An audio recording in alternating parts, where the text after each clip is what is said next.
Hello, everybody. We're back. Oh, we are. We're What? so back. We're so back. We're, we're, um, we're so back. we are. Oh boy, Heavy Rain's doing the thing again. Glitching again. This is great. Me and Simon were just talking about this awesome glitch in an awesome David Cage game. It has a small chance when you boot Heavy Rain that it will glitch out. It's a VSync timing issue, if anyone's curious, Mm-hmm. and it's not timed correctly in some cases. It's doing it again. Cool. Rebooting it. I just literally just saw it do it again. This Um, is one of the joys of playing Heavy Rain. while we get this set up, um, I threw a Oh rubber boy. band at my monitor. Uh, Good. BGM for you. Um, we're gonna get the giveaway going. As always, we have a giveaway running. You can get winner's choice of Railbreak or What Lydia Knows, or visual novel RPG double pack. Uh, the winner chooses which one they would like it on the platform they would like it on. You can enter, if I click the button, you can enter by following us, typing exclamation point ticket, and hanging out until the end of the stream when we give away the game. We will call your name and hopefully you will be there to hear it.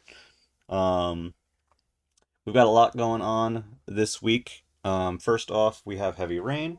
We're going to have a little Silent Hill 2 segment I got to reboot the afterwards.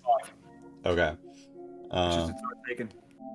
the yeah, we got a Silent Hill segment, and then Oh boy. we're going to be showing some more of the prologue for Outbreak Shades of Horror. That's Outbreak Shades of Horror Chromatic Split.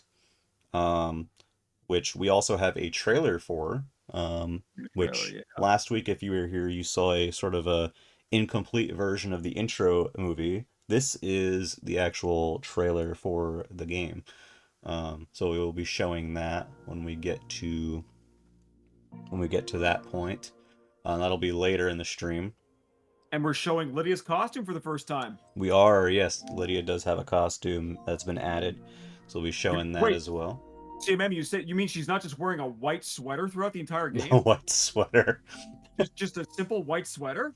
I I'm she's not she's no longer demure as that's the term going around demure. right now. I love it. Uh, CMM, as this loads, I have exciting news for our subscribers. Oh boy. I went out, and you can start to get a poll ready for this CMM. I went out and got us a lot of different types of Mike and Ikes and dots. So we God. have different variations. We have sour variations of each of them. We have tropical variations of each of them. We have classic iterations of each of them.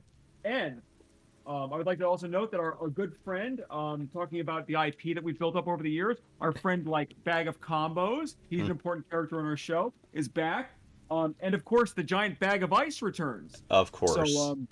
I mean, you really can't have a Dead Arm Studio stream without these key characters. It's like we're Mystery Science Theater 3000. It's true, yeah. The magic Yeah. the bag of ice I think in particular is very important. Now So for our you said classic, tropical, and what was the other? sour. Sour. Yep. Okay. So Let me get that that's set a up. variation of both Mike and Ike's, and that so whatever they pick, classic, tropical, or sour, we'll do it for both Dots and Mike and Ike's. And then a combo or two because I've had literally nothing to eat today. I've been working on that What damn build for 12 hours. snack What snack happens first? Mike and Ike Classic, Mike and Ike Sour, Mike and Ike Tropical, or combos. I love that the viewer count surges as we're doing this too. It's like, yeah, what kind of Mike and Ike should a diabetic eat? Everyone's like, gotta get in there. Um, Oh, I meant to. so I think I already other messed news, up. gang. While CMM sets all that up, if you are in Kansas City, which I know tons of you are, um, there is a RetroCon happening, I believe, starting this Friday. Our partner at Malice Media, General Malice. I don't know if that's actually an actual military rank, but he will be there with the Outbreak table, and he will have the Shades of Horror prologue demo playable, as well as Shades of Horror co-op in Besieged mode playable at his booth. He's also going to be selling. We shipped him off some of our very few remaining physicals signed, so he will be selling signed physicals of our physical games at the table, and he'll have some other Outbreak goodies there. And I think next month we're going to try to actually get proper branding printed up for the table and everything. But um, it looks like we're going to be at a con every month going forward with unique Outbreak goodies and stuff. So, and that'll be a great place to play our upcoming games early. Um, I messed up the so poll. that's okay. I had to redo the poll as I set it to only You're last gonna a make me minute. eat everything. All right, so just as a quick programming note, as we've said, we are desperately trying to get through Heavy Rain because A, with David Cage sucks, and B, we have a lot on the horizon as we get towards October with Silent Hill 2's release. I did have some people ask me in Discord, so I am just going to say it here. We are absolutely like as much as I love beating on Silent Hill 2, I'm going to really enjoy beating on it when the game is actually out. So we will be playing Silent Hill 2 remake launch night. I'm not going to commit that we're gonna play through the entire game launch night because I'm an old man. But and I need my sleepies. We will. People did ask me as if we're getting the early access version for the company and are we playing it early access launch night? And yes, of course we will be. We have a planned stream for that night where we're gonna jump into the original Silent Hill 2 and we're gonna play up to the apartment building entrance, which is about 25 minutes into the game. Then we're going to switch over to the remake, and we're going to obviously be doing an analysis of the first 25 minutes of the remake. And then we'll continue to play through the remake from there as well. So that you can look forward to that. We obviously have a prologue for an upcoming video game coming out at some point soon. So you can kind of expect that maybe that's happening around Halloween month, around October. We haven't announced anything or platforms or anything, but put two and two together on that one. So we do actually have to clear Heavy Rain off the board here. But luckily, me and CMM are the two best fucking investigators on the planet. True, So, especially with the Michael Jackson sequin glove. You know oh, that we absolutely. can't go wrong with that. The glove basically gives us superpowers. So tonight, our thinking whiskey is beer tonight. It is Roads Honey Spot Road. So I'm going to be using a thinking aid to help me through this. For folks who forget where we may have gotten to, we're up to Shelby's chapter as he continues to investigate and interview people who had children murdered by the origami killer, and it takes us heroically to a convenience store for one of the god tier chapters of this game. So buckle up. It's about to when this game gets stupid, it does not stop. It never gets off the pedal. Everyone in chat, you can now vote in the poll, which is now not only for 1 minute. If you look at the top of the chat, there should be a poll that says first snack, and you can choose what Evan will have to eat when we get to one of our ad breaks. That's right. The There was another thing I was gonna say. Um, Whatever. Let's get this show on the road. How's audio level chat? Yeah, We put subtitles on obviously, but is it loud, soft? This is a good time for me to change the volume mixer here. yeah, and I can adjust it on my end too. Oh, okay. So if you guys, if it's too loud or too quiet, just let me know. Everything else about this game aside, it has a fucking god tier soundtrack though. They nailed the soundtrack perfectly, so it's worth hearing. All right, here we go. Here we It's go. Shelby time. It's Shelby time. Yeah, Mm, look at him. that's the He's face ready I to, love. he's gonna beat the living hell out of the origami killer when he gets his hands on him. Hydra, welcome in.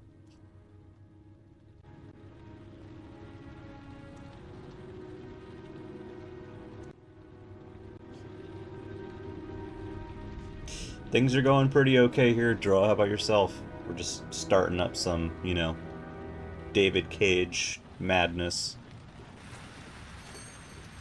How are things over there? Good evening to you, sir. To slam on the Can counter. I help you, sir? Well, I hope so. My name's Scott Shelby. I'm a private detective. I'm investigating the case of the origami killer. I'd like to ask you a few questions. My son is dead, Mr. Shelby. I have nothing more to say. Oh, okay.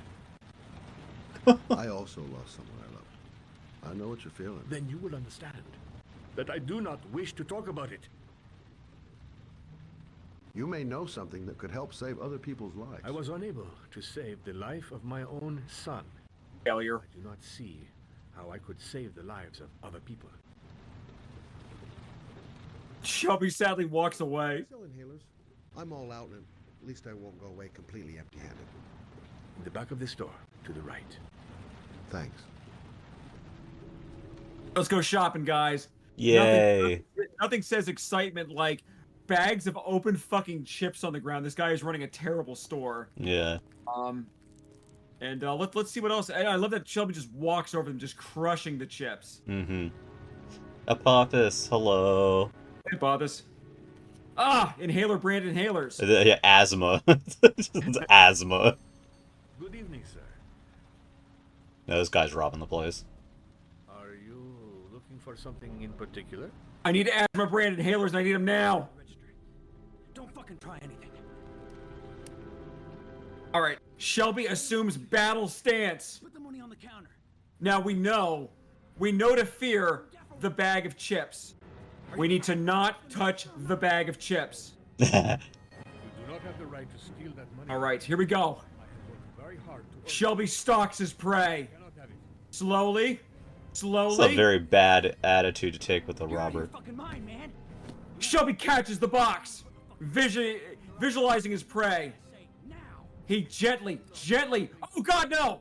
Hey, you. Come here. I said, come here now. Kick his ass, Shelby! You're immune to bullets! Hands up. Put your fucking hands up or I'll shoot. Fuck you, I'm not listening to you! Are you deaf? I said, put your hands up. Kick his deaf? ass, Shelby! More than you. Alright, I'll give you one arm. Up. If you don't raise your fucking hands right now, you're dead. Yeah, get close to me! For a Shelby sucker punch. Here we go.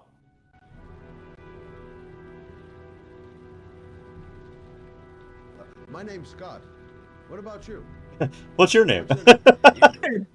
My name's Andrew. Here, Andrew. Do you have anyone you care for in your life? Cause I'm gonna kill him! A family? A family? What's their home address? I got a little girl. Security number! Her name's Jessica. What would Jessica think if she saw you here? Come on! Ask yourself. Throw a Shelby punch! To her, things go wrong. So what are you gonna do? Someone could walk in the store any minute and sound the alarm. You haven't got a chance of getting out of this. Yeah! The first guy to walk in here gets it right in the face. Damn. Fuck it, man, you're making me nervous. And when I'm nervous, there's no knowing what I'll do. Kick it! Kick it! Oh, Apophis, I'm glad that it came back normal, but I'm The sad cops could to hear turn that up you're in any pain. minute. That's They don't give a damn that's not about fun. you. They'll shoot first and ask questions later. You're trying to freak me out, is that it? You're trying to scare me. Where's the sucker punch button? Damn cops. If they turn up, I'll just blast everyone. Now, I want you to put the gun back in your pocket and quietly walk out of the Yes! My friend and I will forget about what just happened, and you'll have earned a second chance not to fuck up your life. What do you say? Blam blam. Nice try. For a second there, you almost had me believing all your shit. God damn it, Shelby, dive at his ass! Let's kick his ass! And now... Fuck you!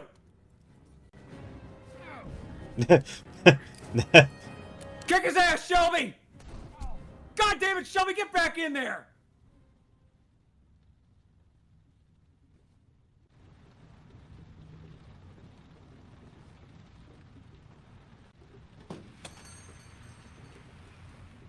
You see how I disarmed that situation, CMM? Everybody's Yeah. safe. It went great. I'll be all right. Bullet just grazed my shoulder. Goddamn punk kid. Doesn't even know how to use a gun. Thank you for helping me. I don't know. Shelby's like, I would have killed his daughter in a heartbeat. Now I'll tell you about my Why, dead child. boy, Razor. Yep. disappeared. I received a letter with a locker ticket inside. Inside the locker, I found this box. I do not understand what it means, but I think it must be a sort of message from the man who took my son from me. Shelby knows all about boxes. Can I? Nice shoebox. Is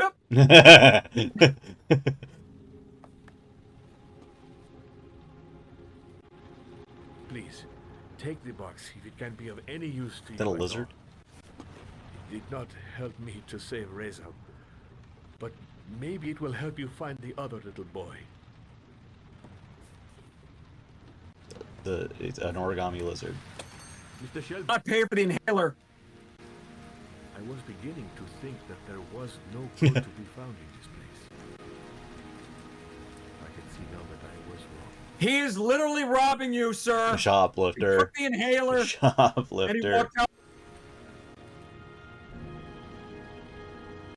All right, so we've successfully robbed a convenience store. This investigation's going great. Yeah, and that guy that was robbing the place was just a cover so we can get away with free asthma.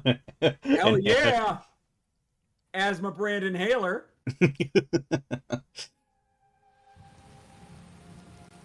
Thank God.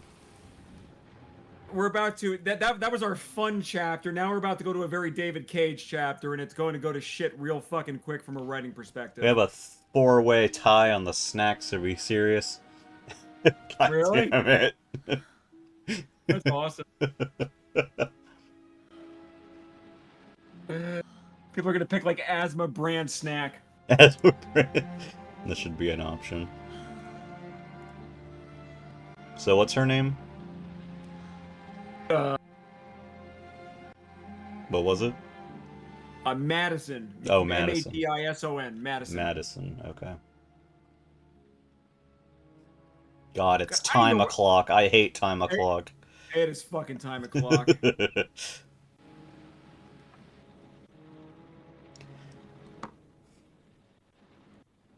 It sucks about David Cage is literally in this chapter. Literally all of it. All Oy. at once. He doesn't even spread it out in this chapter. It's just Oy. David Cage o'clock. Alright, so there is very little actually to do in this chapter that's meaningful. David Cage only put effort into one thing, and you all already know what that is. Well, I'm already so, seeing it, apparently. so let's do it. Let's just kind of power through this one, because there's really nothing else of value here. Except the fact this woman apparently has a $25,000 a month apartment in Brooklyn. Like, look at this fucking apartment, and just wait till you see the bathroom, CMM. Oh, God. Just wait, where is the bathroom? It's important that this- she showers in this game. This Boston branded Brooklyn apartment is just this is so big I cannot literally find the shower in her apartment to get this fucking scene over. She doesn't know where it is either. No, I mean she literally is it here? No. No. I don't think I'll go. I also like that she put a ladder on the wall just to really hit it home for people who come in here, and it's like I have that much room in my Brooklyn apartment. Yeah. It's like my apartment is this tall. Yeah. Yeah, here's the bathroom. Check this out, CMM. Her bathroom has rooms upon rooms in it. Look at this. Her sink is a fountain. Yeah, I mean, and this is kind of what I was talking about, like in chapter 2 when we see Ethan's house after he gets divorced. He's got that fucking 2-bedroom house. He's a goddamn failure. Yeah, A real that's man true. would own this fucking Boston, Brooklyn apartment. That's why fucking Sean is so pissed off all the time. All right, let's David Cage it up, guys. Oy. Just to continue to say awesome things about David Cage, an actual quote that he made, he described Madison in his game as a effing WHORE. He said Oh. that's what all of the female characters in his games are. So, That's class good to know. act, David Cage. Yep. That's good to know. Yet we can't Oy. have Scott Shelby naked at any point in this game. Sad. Actually, see, am I about to get banned from Twitch? No, you should be fine. All right. Let's just try to get this over as quick as possible so I don't get fucking permabanned. I'm glad that this very important scene was included. Cool. This is great that this is a fucking motion control. Oh, good. Interactive drawing Yeah, segment. This is great. But don't worry, CMM. There's more. Because it's David Cage. Oh, because it's David Cage, it only gets worse from here, my friend. So get ready. Please Oy. Please put on clothing before I am fucking banned from Twitch. Okay, she listened. And on that note, an ad is starting soon. Oh, thank God. Good. Let's monetize this scene. uh, You just let me know when that ad starts, CMM, so I can make sure to pause it, so nobody misses a moment of this. yeah. It's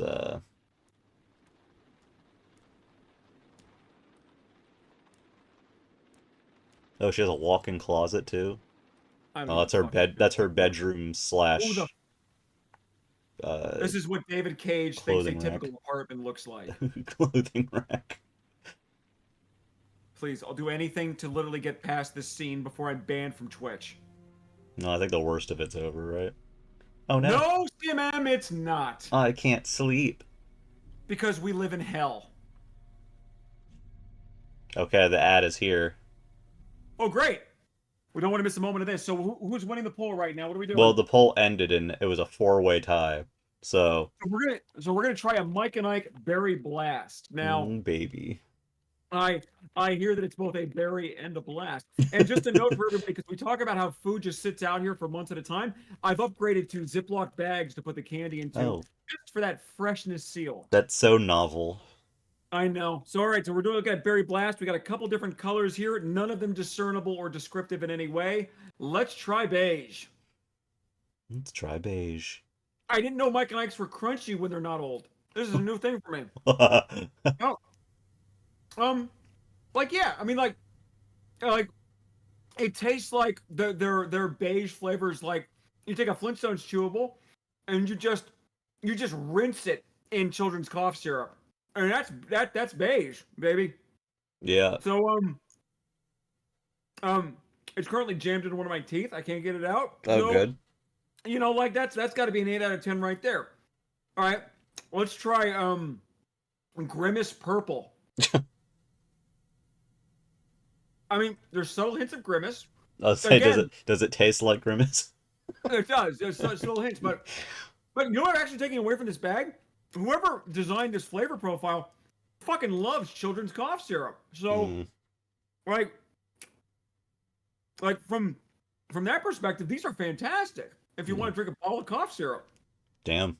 Look all at right. And and let's try blue. I was Blue, gonna a say, color all that right. never gets me in trouble. This is a bonus one because the ad ended. Okay. Um, um, blue has literally no discernible taste. Yeah. It's it's literally just sugar. It's like I'm literally I just took a handful of confectionery sugar and ate it. Oh, that That's reminds me. blue, baby. I have M&Ms. Those are much better than those Mike and Ike's. Oh yeah. I mean, literally, children's cough syrup would have been better than those three Mike and Ike. So Yeah, it's fair. that was our brief going into tropical flavor, and we will do dots next time, my friends. Mm. I'm just gonna wash that terrible flavor out of my face with our major unpaid sponsor of the stream, Honey Road or two roads, Honey Spot Road. Hmm. Is Two Roads is the one in Bridgeport, right? Is that? I think so, yeah. And I think I was there once. it's pretty good. Now, I mean, I had to pay $6 for this beer, so it's like as a sponsorship thing, we got off pretty easy on this one. Yeah, that's fair. I mean, Yeah. our Elgato paid sponsorship. I had to pay like $400 for the Elgato streaming equipment. Like, so honestly, Two Roads got it let us off pretty easy here at $6 for a couple of beers. So So here's what I know. Well, what I believe. Heavy Rain isn't a banned game to stream on Twitch. However, I wasn't expecting the full frontal. Not sure how they handle that, so we'll find out very soon, I guess. I hope we're about to get banned. If that's an issue. Yeah. If that I mean, unexpected David Cage scene is an issue, we're about to find out. No, Madison, not back into the bathroom. Please no. We don't need to test it. Yeah, let's not do that because I know I've never tried it, but I'm sure David Cage allows you to shower an unlimited amount of times in one of Yeah. these games. If you're a woman. If you're Scott Shelby, though, you're dressed to the hilt in a fucking trench coat, even in like a tropical beach environment. So, okay, I don't really know. Oh, that's right. I gotta get a hot pocket. That's how you continue the stream. So let's get ourselves a hot pocket. They're Oh, good. located in the refrigerator. Are they the sponsor of Heavy Rain? They are. They are. I had to pay them $20 to be able to say Hot Pocket on stream. Oh God, I've got this gargantuan apartment and nothing to eat. Didn't she get up because like the phone rang or something? Or was it the door? I don't know what it was. Oh, wait, was it the door? I don't know. She heard something and got back up. Okay, okay, okay. I'm chugging what appears to be a bottle of wine. Is that what I'm doing here? Is that a bottle of wine? I guess so. And you know it's a good wine because it's got a screw top. Oh. Maybe we have to engage in some Reading material. Oh, there we go. Okay. That was Grimace off in the corner there. Oh, yeah.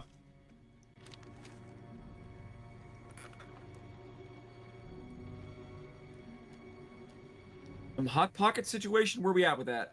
Yeah. Okay. That's not a Hot Pocket. Yeah, that's not a Hot Pocket. I'm glad she set it to time. Time collector 8888. All right. Wow, 8888 went by real fast. Yeah. Let's chug Now this burn. liquid that was sitting out on her countertop. Let's say it's time to burn her mouth. Mmm. That's mouth burn brand tea. Okay, I'm so desperate for this segment to end. How do we end this? Climb the ladder. Oh wait! Oh God, the refrigerator's open. The Hot Pockets are going bad. Is that hamburger I saw in there? Hamburger brand hamburger? Pretty sure. Nice. Did you leave your refrigerator running? I'm glad we always have to see that shot when she takes the step. Oh hell yeah, man.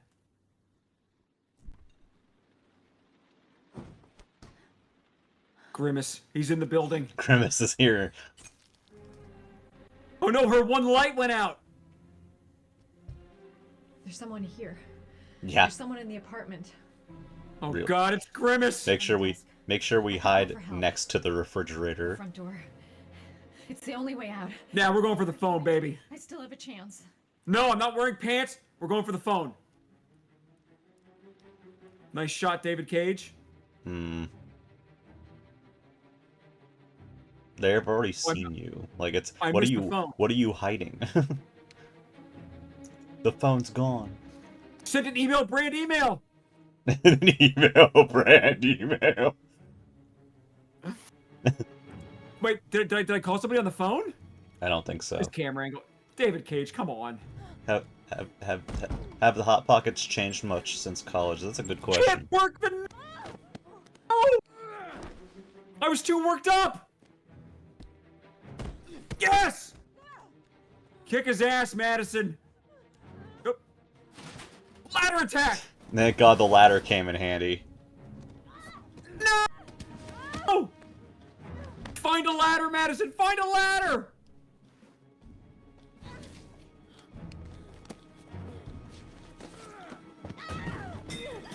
Use the Hot Pocket! Use the Hot Pocket! Hit him in the face with the Hot Pocket! Yes! Hot Pocket! Yeah! Hot Pocket right in the neck! Burning hot! Yes! Hot Pocket to the side of the face! Oh shit! Hot Pocket on her foot! Holy shit! How are there so many? Oh, there's two of them. Ninjas in here. Kick his ass, Madison! Throw him out the window! Oh, that would be cool. Then Shelby comes in using an inhaler. Yes! Lamp! Lamp! Whoop! Yep! Hippity hop. Oh, the fucking Hell in a Cell move! 6 feet through the announcer's table. Oh yeah, 16 feet into the Spanish announcer's table. Let's go, baby.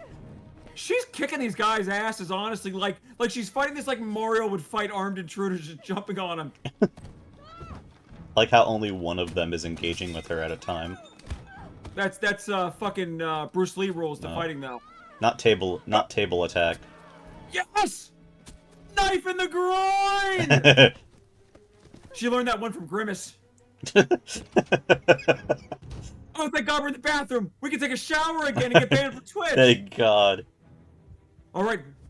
Oh Oh, there's another one in the bathroom. no! Oh. This whole chapter was an unfortunate dream.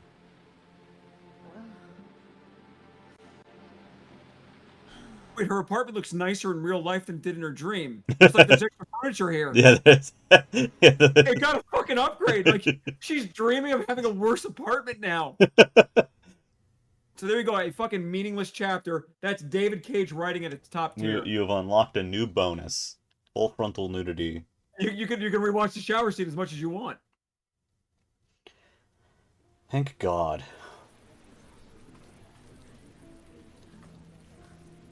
I love what a failure Ethan is at life. Just looking out his window at all the reporters like, God, they know I only have a 2-bedroom apartment. He's crying about it.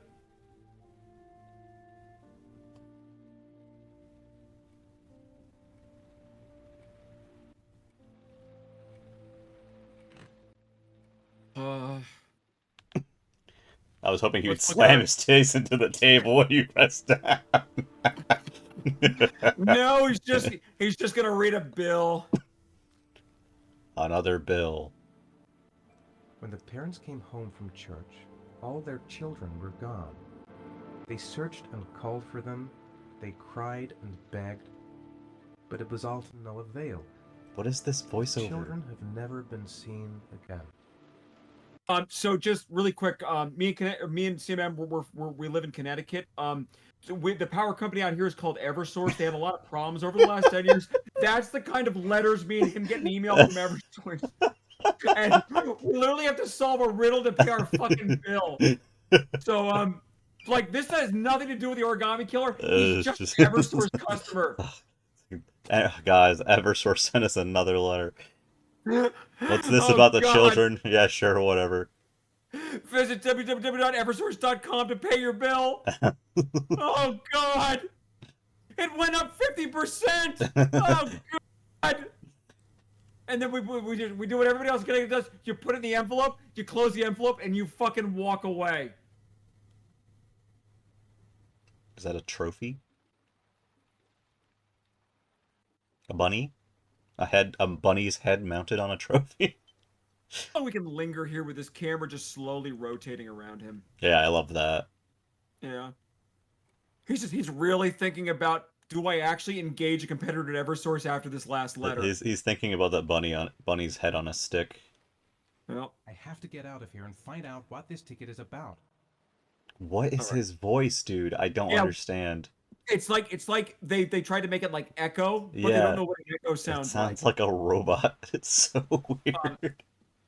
Really quick while we're here, let's explore this failure of a human being's Yeah, this is apartment. his 2-bedroom apartment. I mean, he's got an eat-in kitchen, a living room that is. I mean, let's just be honest here, C-Man. This is a 2,000 square foot living room. This doesn't look particularly lived in. No. I like that the walls are really dirty. Oh, you can too. look at the time? You can look at the clock? It remains time o'clock. No, I mean, that's good. Yeah. But to like really hit it home what a failure this man is, let's go look at this guy's bedroom and just really let it sink in what it's like to be an EverSource customer. Oh no. And he wears his shoes in the house. He does, because he's a fucking savage. All right, he's got this beautiful 1,500 square Hey, foot bathroom. wait, can we poop? Can we poop in the toilet? Let's find out. We need to find out. Will David Cage give me full? No, he won't. Nope, won't let Scott Shelby be naked. Will not give us full frontal nudity on a man. Mm-hmm. I'm glad that animation from Indigo Property. Yeah, is that the toilet flushing is back, baby. All right, so I mean, failure of a human being, 1,500 square foot apartment. Let's look at these. Look at these pitiful bedrooms. Didn't wash his hands. He doesn't do that. He's Ethan. Oh, A he's... real father would have had a 2,000 square foot bedroom for his son. I failed him. I failed him. Well, both of his Sure, both of his one of his sons. sons. He's sitting there thinking to himself, maybe it's better that they were taken by the killer and they don't have to live in this bedroom anymore. And he finds the killer at the end of the game. The kids are in like a 4,000 square foot palace of a bedroom. Everything's great. Now let's go look at his bedroom. Boring. Boring is right. He's got clearly chair brand chair. He has no sense of style. Um, Super quick because I do know the reason why we have such an ardent follower base. They love my technical explanations of how video games worked many years ago. Again, this is not SSR or a real-time reflection or anything. There is literally a duplicate Ethan model that is just mirroring the animations on the side there. It's not reflective. It literally is a separate area. If you could fly out of here in the camera, it's just this bedroom reversed with another Ethan doing his animation reversed. Awesome. That's it. Damn reporters. They've been camped outside my house all day. And fucking fake news media. Papas's apartment's only 600 square feet total. God. You should have Ethan's apartment. You deserve Ethan's apartment. Yeah. Well, man, let's not be rude. Nobody deserves this Okay, apartment. okay. This- Apophis deserves Madison's apartment because that's like ridiculous. That's nice, but I mean, like, look at where he does his job. He's a failed architect at this point, Yeah. and he's got a whole separate little architecture room, Architecture room. and it's just sad. It's just sad. This 11-room, 2-bedroom apartment is the home of a failure. True. All right, we're done. We're done hitting at home what a failure Ethan is. Let's escape the media the only way Ethan knows how. We're climbing out of a window in the back of his house after checking out his second bathroom. Oh, good. Failure of a bathroom. Look at this. Yeah. An ugly Pitiful. bathroom. I hate this man. You know what? If the origami killer kills Ethan, I think probably it's for the best at this It point. probably is, yeah. Yeah, you know. Although Ethan is the origami killer, so, you know, I mean, we got a bit of a problem there. All right, let's escape. Yo, detached game room sounds nice. Yeah. All right. The press were not smart enough to be behind his house. We got a clean break here. Thank God. This failure of a human being with his 7,000 square foot garden in the back of his house. His children had to play with only one basketball hoop, a full fenced in area, a regulation court. This man is a loser. And this grill. His family had to grill on this gigantic grill, CMM. Sad. That is All right, sad. let's jump the fence. Let's go look at what a real man's house looks like by looking at the neighbors. Everyone's house is better than mine. They have a happy marriage over there. Uh, I don't have an umbrella. well, I guess the press is gone. He's just walking out here going, the press are stupid idiots. Now to just walk away. Now to just walk towards the The press. press! Yeah. I can't walk away from the press. They- Look at these guys. He's right over None there. of them are turning around. See, man, it's like the scene in Metal Gear Solid 2 when the tanker when you're sneaking behind all the Marines and stuff, and they're just looking one way and they never turn around to just look at Snake walking around. All right, so we're gonna walk over to the press and we're gonna see if they know if they can notice us when we're standing right behind them. Oh shit, they saw us! Disappear. Mr. Mars. Mr. Mars. Your son has disappeared. Your son is still alive? Is it true you don't have a third floor in that house, Mr. Mars? Your son's bedroom Hit him with the only car. has its own ensuite. Hit him with the car. He's literally driving a car brand car. Look at that thing. That's the face of a man thinking, my children were right to leave me. That's the face of a man thinking he needs a nose reduction. Yeah, that too. He needs a nose brand nose. Nose brand nose. Was that the end of the chapter? God, I hope so. What is his face? Hey, no HD YouTube, what's up?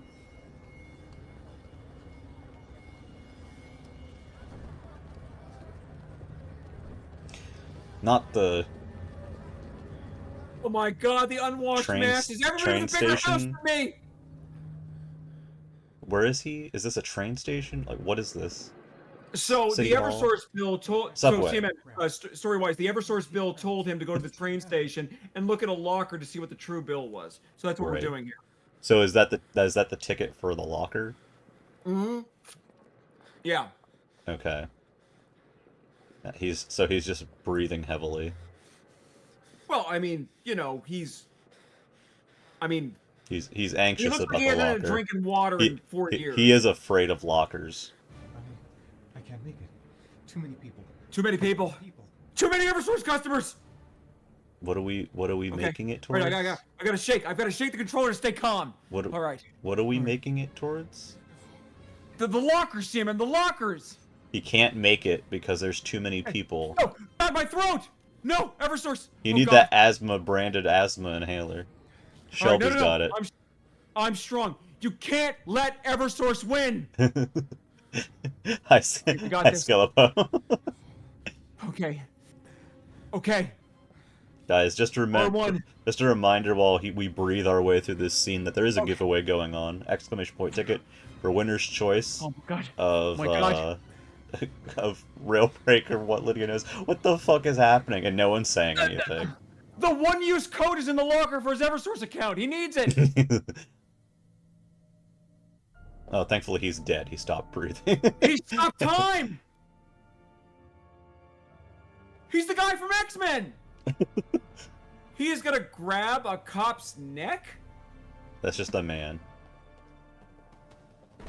Oh my God, he has the power to knock people over.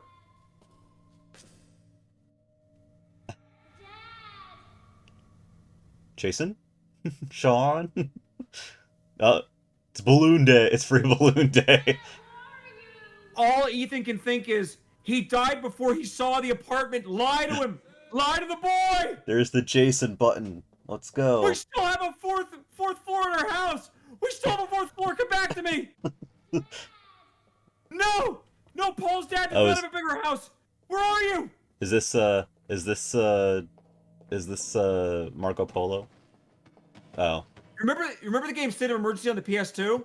This was a prototype for that. Oh god. Hi, Techno. I like how you can just knock everyone over. Jason! Because no one else matters. I don't have a car-brand car! Come back to me! I like that they just ragdoll. Jason! Son, I can't afford the balloon in this timeline! Give the balloon back to me! It was free Balloon Day. You stole it. No, it was... Jason, he took my credit card! Jason! You have to give him the balloon back!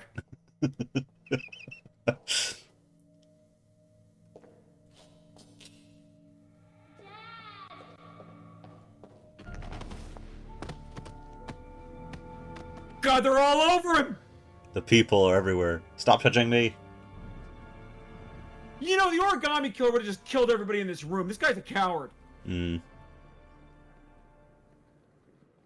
Everyone's just like, okay.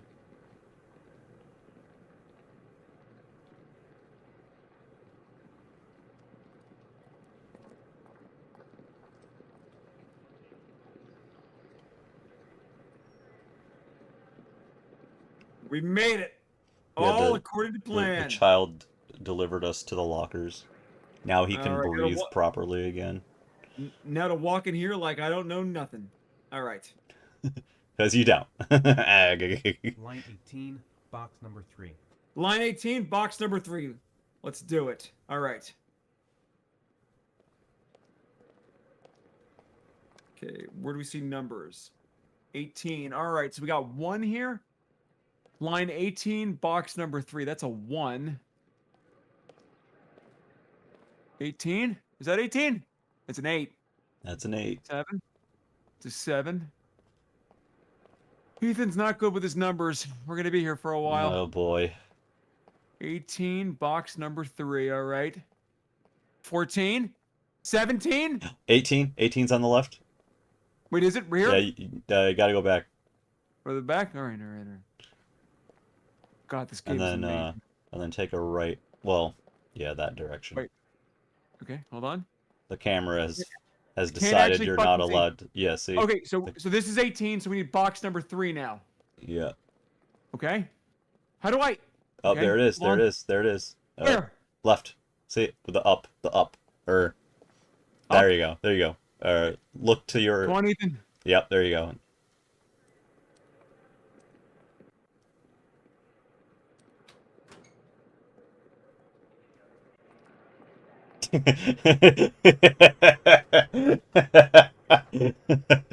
You should just stand there and not open it. Look at fucking cinematic camera. 3.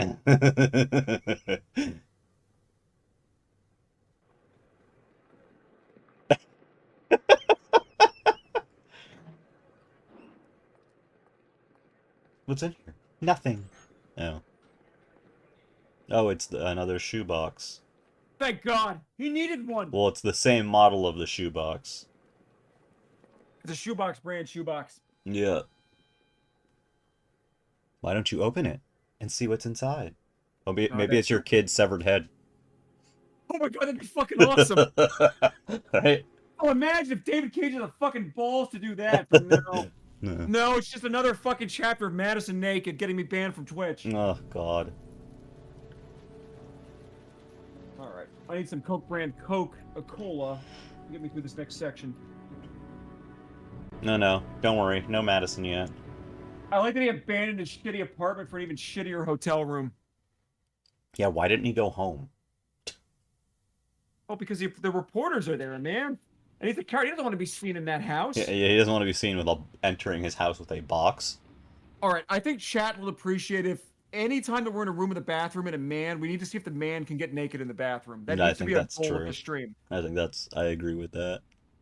So we're gonna let Ethan sit here for a few seconds as I pour this drink for myself, thinking about how shitty his home is. Mm-hmm. As he does. This hotel room is literally nicer than his home. True.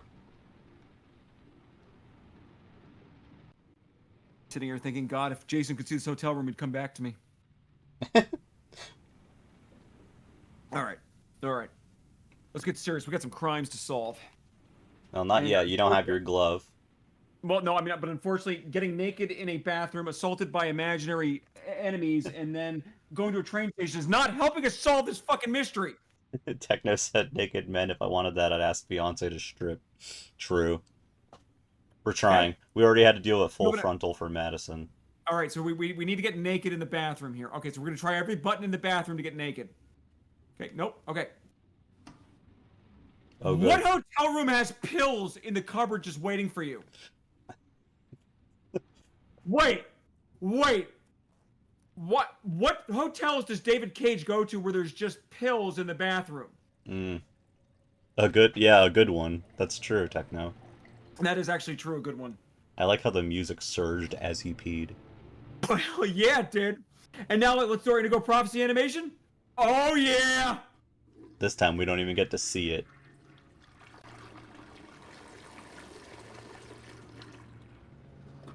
That's right, you're a failure, you fucking failure. You went to a train station.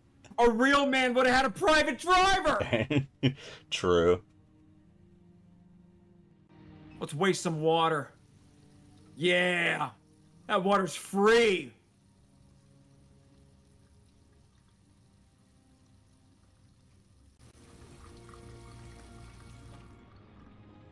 Can't get naked, though.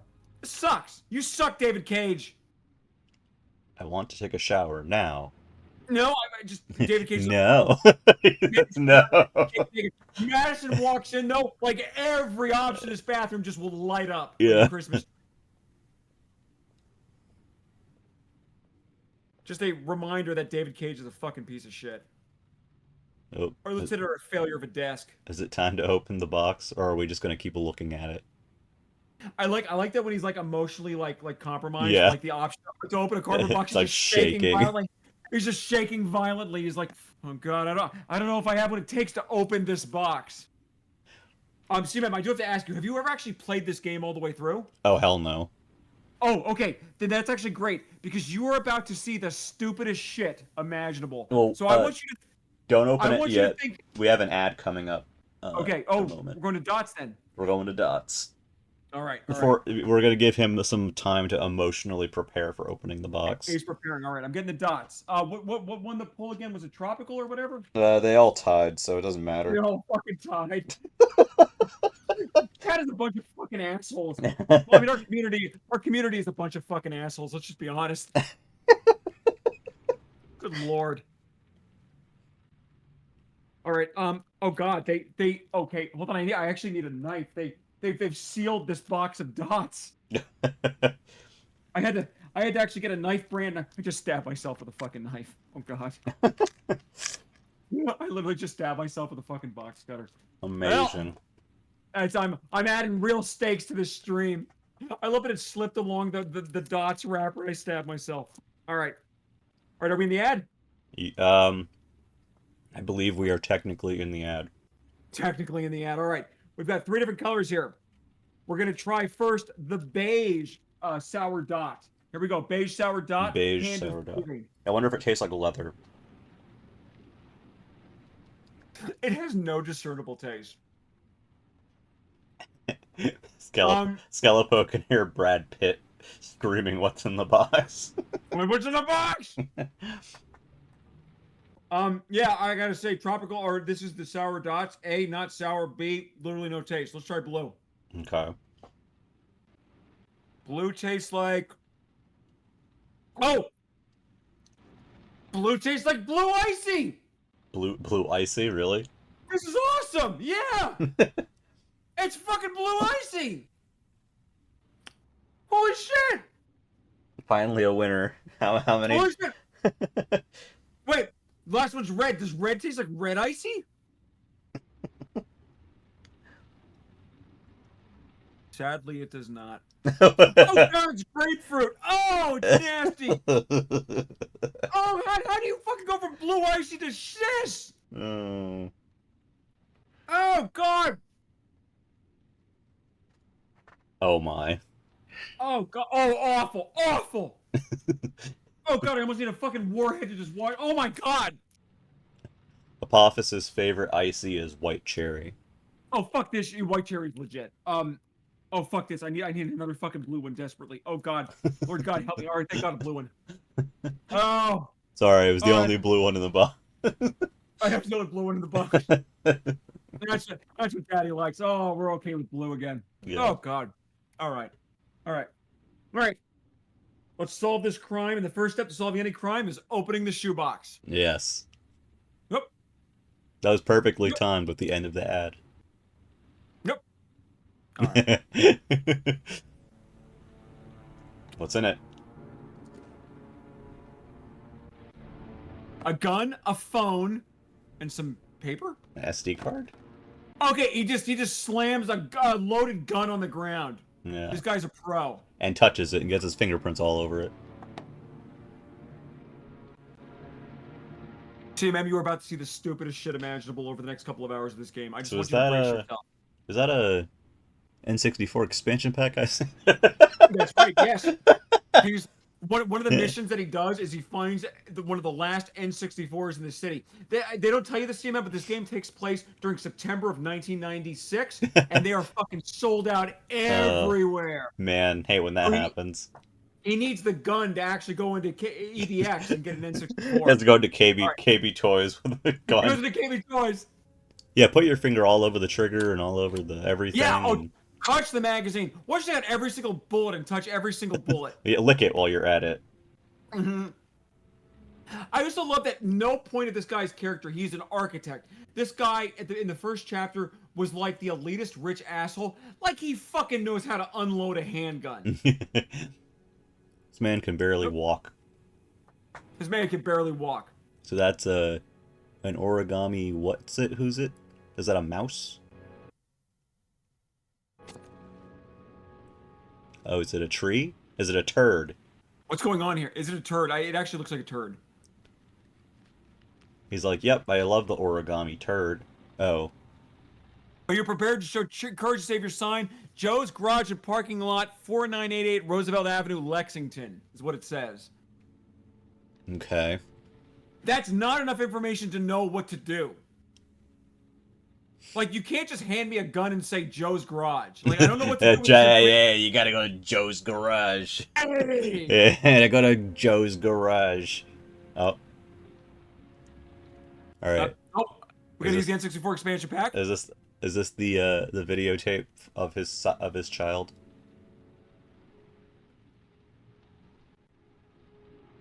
Loading.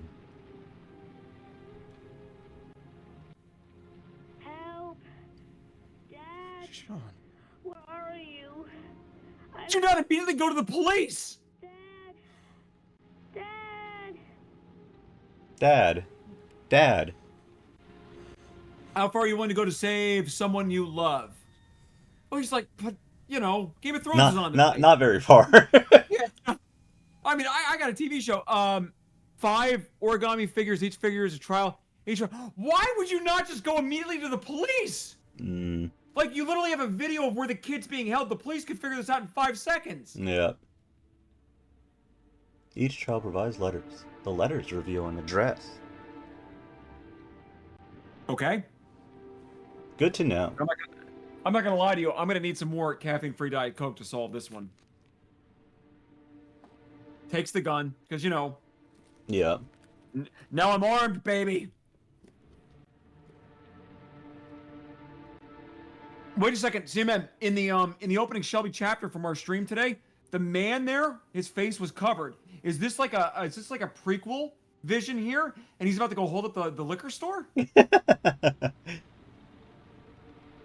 Hopefully. Like I know now, something very serious. I know something is very serious is happening on screen, but I'm too focused on getting my Coca-Cola to stop fizzing. he's like, where do I put the box? Down or up? All right. Under the bed or on the desk? I refuse to take this father's struggle seriously. All right. All right, chat. I will let you vote because this is one of the few times where we actually have time to make a choice. Do I put the box underneath the bed or on the table? What do we do with the box? All right, chat. Let's go live to chat. Oh, God. And, of course, the viewer count is surging as I ask a question in chat. Hey, all of you. So where's the box going? Up or down? Let's see. And you cannot answer Joe's garage. We're not taking the box to Joe's garage. All right, we got 1 vote for under the bed. We got 1 vote for up. So we are tied. Oh, under the bed. Let's go full creepy. Fucking Skelepo for the win. Hiawatha All right, says we need- up. We need a We need a tiebreaker. tiebreaker here. Tiebreaker. We going under the bed or up on the table, guys? Hello, Cereal. Do you want the box to be put under the bed or on the desk? We need guidance. We need a tiebreaker here. Ethan is carefully weighing his options. I love there's so many fucking people here in chat and nobody's fucking responding. Is that his name, Ethan? His name is Ethan, yes. Okay. He has a really shitty name. I mean, he's a failure of a human being, so of course he's got a shitty Damn. name. I hope no one here is named We're gonna Ethan. find out everybody in our community is named It's Ethan. named now, and I yeah, alienated everyone in the everybody. community is named Ethan, just like everyone in Dino Break is named Mary. We are Cereal. You can type Oh, hell yeah. !ticket for a chance to win here. You can also tell us where you would like Ethan to put the box. He can either we put need the to box on the desk or he could put it underneath the bed. Please tell us where to put the box. We need one more person to tie break this thing. Ethan is in a state of he's got choice paralysis right now.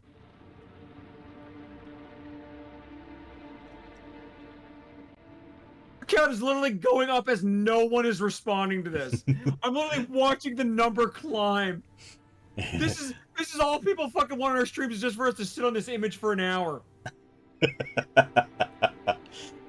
at it grow, baby. All right, I'm gonna tie break it. Put it under the bed. Oh wait. Here are my 2 cents. Okay. Give me your 2 cents, baby.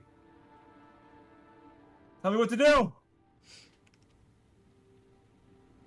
What the fuck? Oh, that was a ticket redeem. Okay, put it under the bed. Sorry. Skeleton Hotel Control. I fucking love it. Here's my 2 cents. Me and C-Man just like glued to chat. Ticket. I love that he just stood there for an hour and then he runs out of the building. Yeah. Th- Imagine having this guy as your fucking dad. Like, holy shit. Thankfully, it's still heavily raining. Yeah. Is that it? That was the entire fucking chapter. You have unlocked a new bonus. Oh, Oh, good. here comes the king. Let's see if we get to climb more hills. Aged between 30 and 45. He doesn't act on impulse, but plans his crimes in a very meticulous fashion. He doesn't have anything personal against the victims. That's why he covers their faces with mud, to What? make them anonymous. What? Why does he kill them if he doesn't have anything against them? For him, they're more of an image, a symbol. That's probably why he gives them an origami figure and an orchid as gifts to apologize for what he's done to them. You know this. Very interesting. And where does all that get us? Yeah, I'm with Blake. You're a fucking idiot. Builds up a profile of the killer and helps us to understand the person we're looking for. It might have been useful if it was done earlier in this investigation. Oh, you're gonna talk shit about the people while you're just blabbing at them? One detail attracted my attention. It's The interval raining. between the time when the victim disappears and the time when the body is found ranges from 3 to 5 days. But the rainfall is always at 6 inches, give or take 10%. How the fuck would you know that? All the victims were drowned in rainwater. The killer kills only in the fall when there is plenty of rain. It could be that he puts them in some sort of well or tank that is open to the skies and that fills up with rainwater. Water. The more it rains, the less time the victim has to live. Then I studied the geographical distribution of the murders. Generally, a killer commits his first murder near to where he lives, so he has a safe place to flee to if any complications arise. The more confident he becomes, the further he roams from his base. By analyzing the locations where the victims disappeared, I was able to isolate a zone where the killer might live. And what size is this, 10,000 miles. For the moment, It's in miles. about 10 square miles. 10 square Swords mile. are off. Must be 10,000 people live in that sort of area. You gonna question them one by one? Hell yeah, we are. Thankfully, Kick not his not, ass! not 10 Kick his ass! not But at least not it's 10 something square to go. miles. 10 square Blake, mile. If you've got a better plan, I'm willing to listen. Don't be shy. I'm all ears. Okay, real talk. If this dude walked into this police precinct like a day ago, this dude is legitimately a fucking psycho. At this point, I would think this guy is the fucking origami killer. Like, he's up there just screaming at that dude. Is the police chief sitting in the audience there, just screaming at him. He's given them all origami as gifts as an apology for what he done to them. No, it's true. And then see him he's like, I went to www.google.com and I looked up the weather, guys. If you got a fucking better idea, Blake, I want to hear it. So what's next? There are 2 suspects whose psychological profile might fit and can be connected to the comfort zone. I'd like to question them. God damn it. We're wasting our time with this bullshit. The killer's out there somewhere, and we gotta get off our asses and find him. Go for him. Go for him. for him, yeah! Go for him. That's just about enough of your... You've been here 4 fucking hours. What do you caught, huh? Nothing. Absolutely nothing. You think you do a better fucking job than me with your psychology degree and your great glasses? Well, let me tell you something, pal. Six pack. You're great. Your beautiful hair and that chin line. You son of a bitch. You are beautiful. That don't mean zip when it comes to getting out there. You're just a fucking bureaucrat. Go for him again. Oh, Go. Vast experience has prevented 8 victims from being murdered. Fucking asshole! Yeah. That's enough. Oh, fuck you. This is getting good. You said it took 6 inches of rainfall before the victim died. How much time do we have left? These killings. The weather forecasts are right. Less than 70. Love for him to switch over, turn on the weather channel. This killer is very conveniently has a lot of rain at his disposal.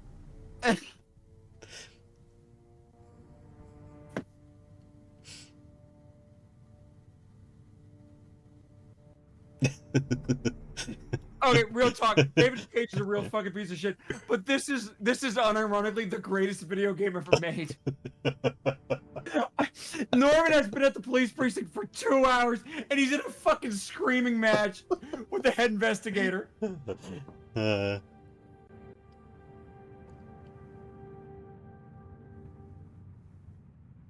All right, time to grab the bull by the horns.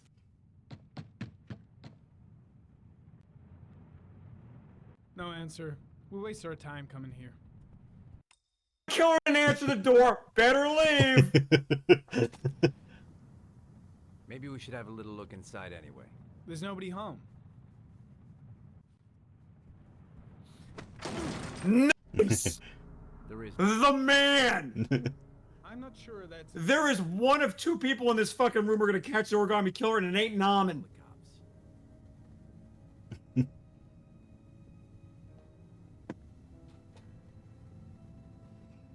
Yeah, they already jumped out the window.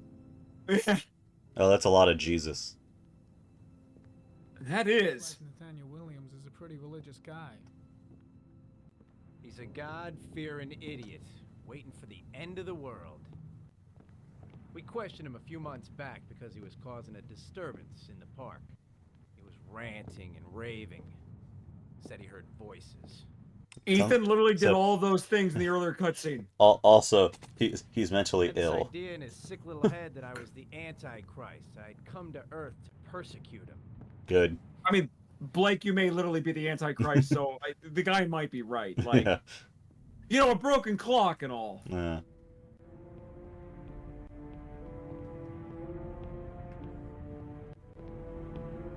Can we shower in his bathroom?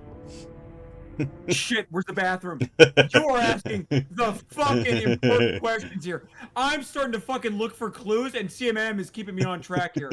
Where's the bathroom? I want to shower with Blake in the bathroom. Yes, Blake's kicking down the bathroom door. Blake's like, fuck you, Norman, here's the bathroom. Oh my god, it was the bathroom!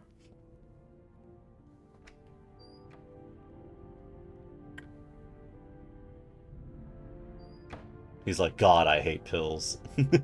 Everybody has a nicer house than me. God. It's a scary bathroom.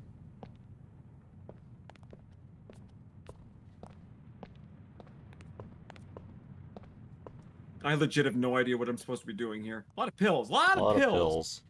A lot of pills for a God-fearing man. What is this? Oh. Oh, that must be the way out. Okay, I don't think we're ready to leave yet, though. We have literally not found a clue.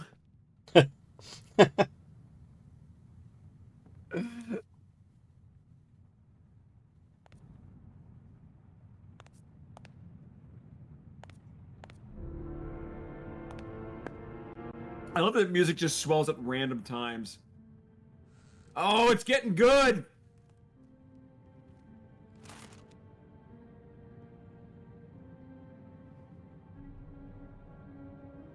Good timing, Nathaniel. Just the man we're looking for. Angels and ministers of grace defend us. I'm Agent Norman Jaden, FBI. I'd like to ask you a few questions. In your home, God, uninvited. I haven't done anything. I'm innocent. Relax. Nobody's accusing you of anything. We just want to talk. You broke into this man's home. Alibi. Nathaniel, do you remember where you were last Tuesday at 4:30 p.m.? Here. I was here. I was praying. All day. Was there anybody with you? No. No, I was alone. What is going on here? Where do you work, Nathaniel? What is going on here? My sole occupation is praying to the all-merciful Lord for the salvation of humanity. Why all the crucifixes? You afraid of something? The hour is nigh, and the wrath of God shall strike men down. I'm preparing for the end of the world. What about the voices, Nathaniel? Do you still hear the voices? God, look at that beard. We know who talks to you, don't we, Nathaniel? Or we both know who talks to you. Mm-hmm. Yeah, God. Don't speak that name. What does he say to you, Nathaniel? No, I'm letting a real fucking cop handle this. This is all Blake. He orders you to go and find new prey, doesn't he? He needs more and more. No. No. You mustn't mention him. You'll bring him here. He told you to go and find that kid in the park. The voices tormented you all night long. You wanted them to stop, didn't you, Nathaniel? Stop. Stop. That's enough. So you obeyed them to make them stop. You took that boy with you and you drowned him. Kick his ass, Blake! No. Stop. Kick his ass! You killed them, didn't you, Nathaniel? Are you gonna confess, you bastard? Yes! You are the anti. Oh, it just got good! Your father in hell. He is the son of Satan. He was sent to earth to destroy us. For Christ's sake, shoot! I would like to remind everybody in chat right now that me and Blake literally broke into this man's home when it was closed and locked. He was not home. We then explored his home. He came home armed in his own home, and then Super Cop Blake started beating the shit out of him, and now we're in an armed standoff. Where I would like to remind everybody, Norman is the hero in this story. Yeah. Psychology.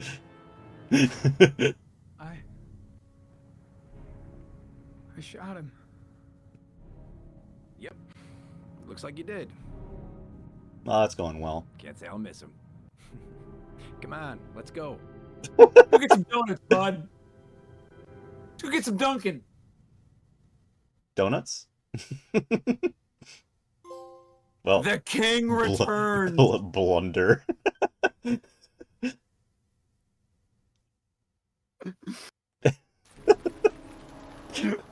Oh God.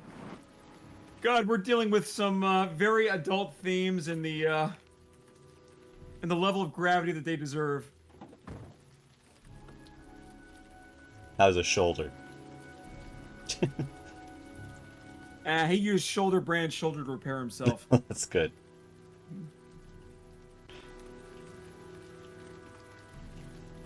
All right. All right, finally, all the filler chapters are over. The king is back to solve this crime. Let's go get the killer.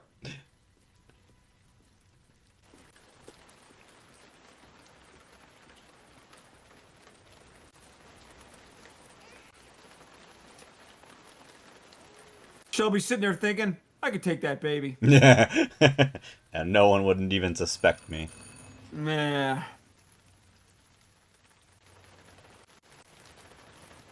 Time for a Shelby kick. We love breaking and entering. No answer. Time. Baby screaming inside. Not a promising start. Better go. Yeah, goodbye. Goodbye. Wait a minute. All right. Shelby used kick attack. It's not an option. All right, then. Fine. Well, I guess that's it. That's game. Fucking rains a lot in this town. Roll credits. Roll credits. Break in.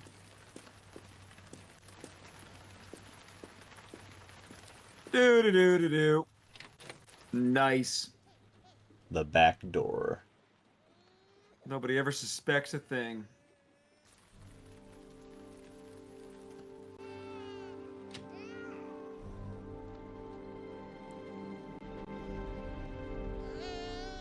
Oh. Anybody home? Mrs. Bowles. It's Mrs. Bowles to you. Everybody has a nicer house than Ethan. That's all I can think about. Hi, baby. Hello, little cutie. Oh, you're looking for your mama. Well, she ain't here. It's, But she ain't it's here. a hard life, kid. Sorry about that. Roll credits. Those are Assorted cookie brand cookies. cookies. Dad's Yeah, cookie brand cookies. Dad's Willy Originals. Wait. They were labeled. Wait. Oh, sorry, Doc's Willy. Doc's Willy Originals. All right, so we know she's a smoker. She has a gigantic empty bag of flour there, it appears to be. Oh, there's a gun on the table. Is that a gun? Wait, seriously, there's a gun? I can't Where? tell. No, what is that? It's not a gun. It's to the left. In front of the bag, there's a can and then some. Oh, it's a bottle. It's just knocked over. There's a bottle, okay. So she drinks, she smokes. It's Dad's original cookies and a loaded handgun. A great way to start the day. Shelby's like, oh god, bad knees. Take care of my baby. Great, now I'm a father. You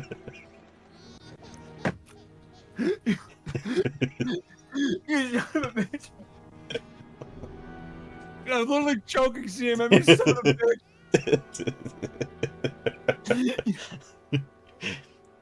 You son of a bitch, CMM.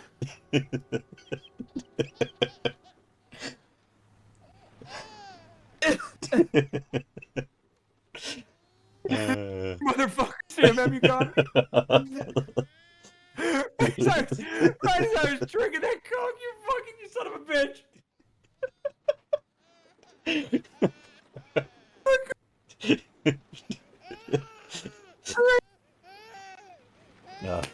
Roll credits. There you go.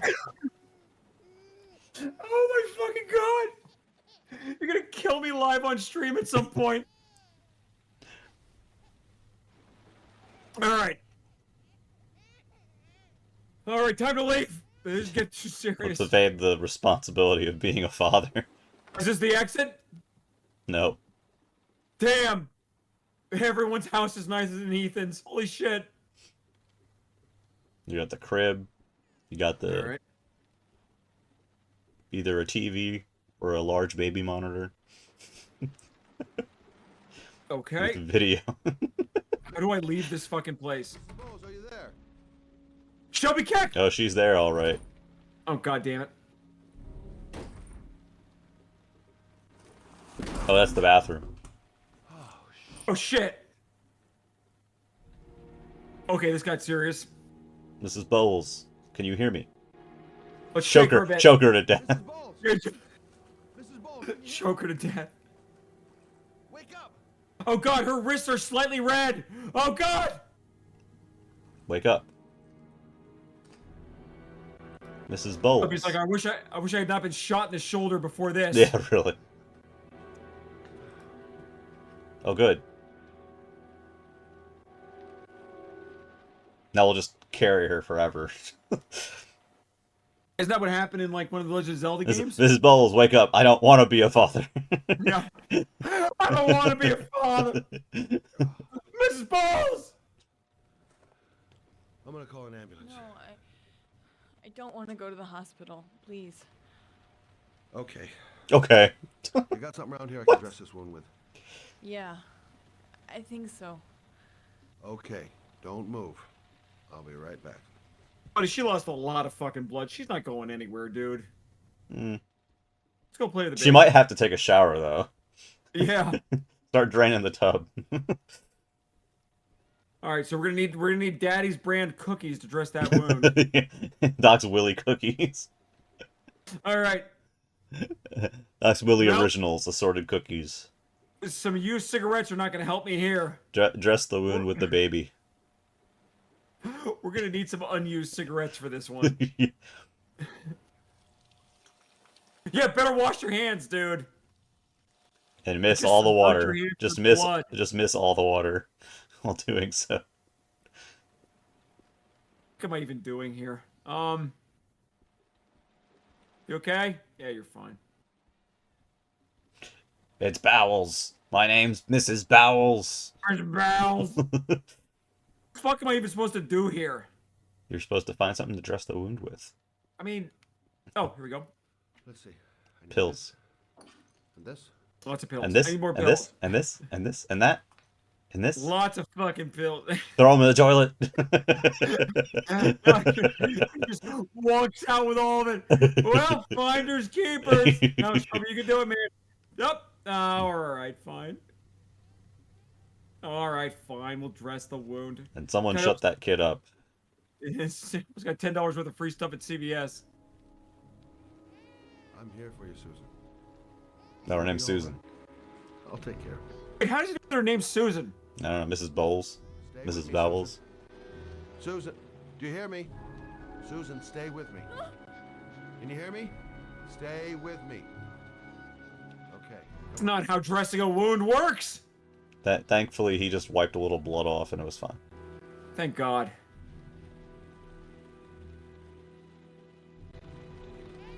Small band-aid there. A small Thank God. band-aid here. A small band-aid small there. band-aid here. All right, we got him.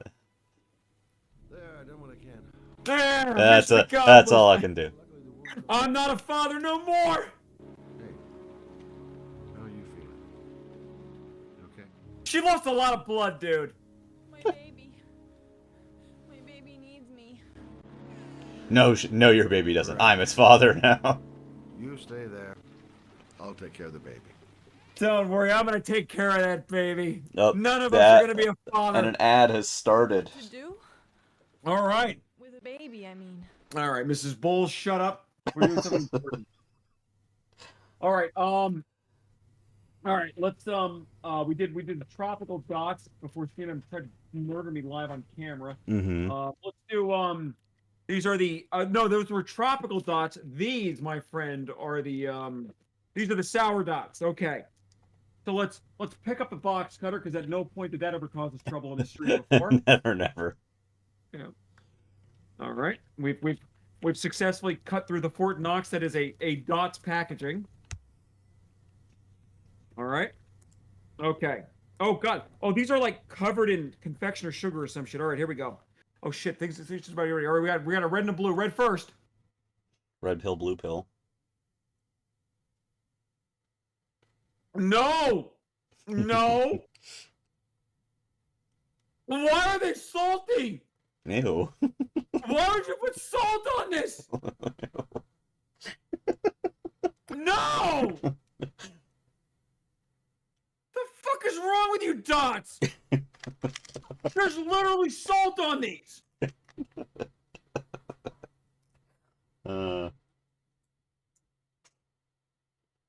God! Oh God! Oh! Oh, that's fucking vile. Holy shit. All right. All right. Stay strong. Here we go. Here we go. Here's blue. Here's blue. God, please have less salt on it. Oh! Oh, God! Was it margarita flavor? My God, what is this?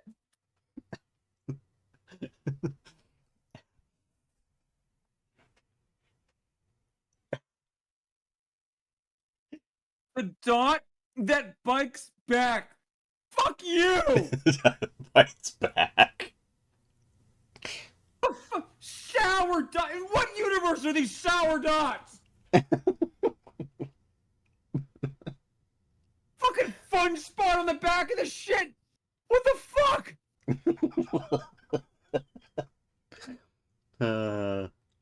Which one of these dots is the odd one out? It's the one covered in salt, you asshole! Oh my God! No! No! Good God, good Lord! Please excuse me for a second, chat. I need to go literally see if I have some fucking lighter fluid to drink. Good God!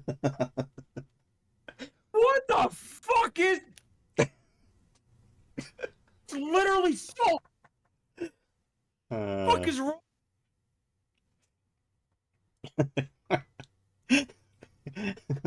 A reminder to anyone who may not have entered, we do have a giveaway going on. Exclamation point ticket in the chat. Make sure you're following us and be here when we draw at the end of the stream. You can win a copy of either Railbreak or What Lydia Knows, assuming we make it that far.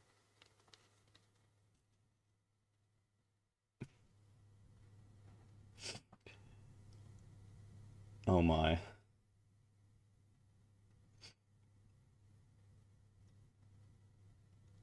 This stream was possibly a mistake.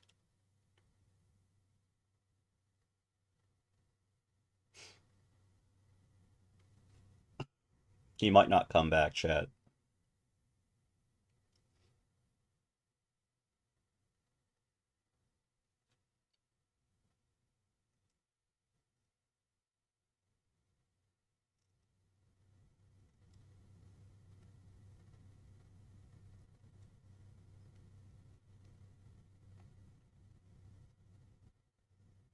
Did anyone here watch the Gamescom Jeff Keighley presentation yesterday? I unfortunately sat through it, despite knowing how that goes.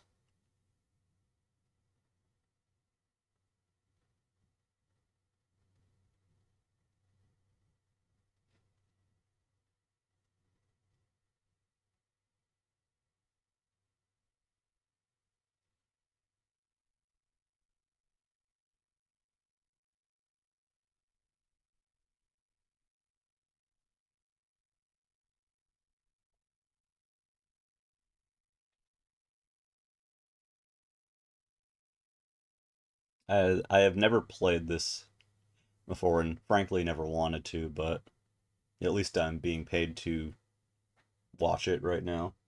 I don't know if anyone here has like actually played through it before, but you know. Oh, yeah, I missed I missed the indie showcase too. I didn't even know that happened. Oh, Oh my hey, fucking Evan. god. All right, I found a warm Dr. Pepper Diet Cream Soda. That ought to fix this problem. Mm. Oh, it's so warm. Oh, it's fixing it.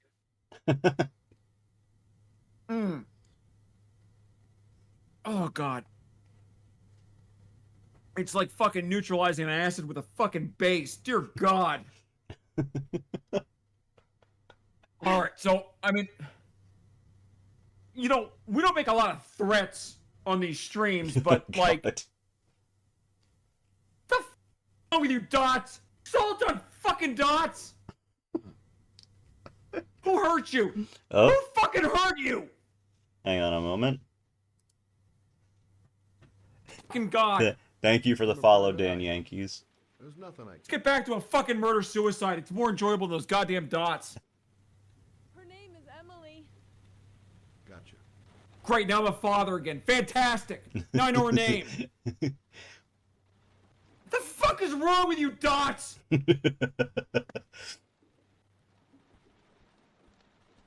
right. All right, let's go save this baby. The only way I know how. With Daddy brand cookies. Knox Willie originals. Doc Willie's original. Dr. Light's Wily Wars originals. Fuck you, fucking Dots. Good God. I grant it. No, Evan's ranting because he ate a dot and it had salt on it.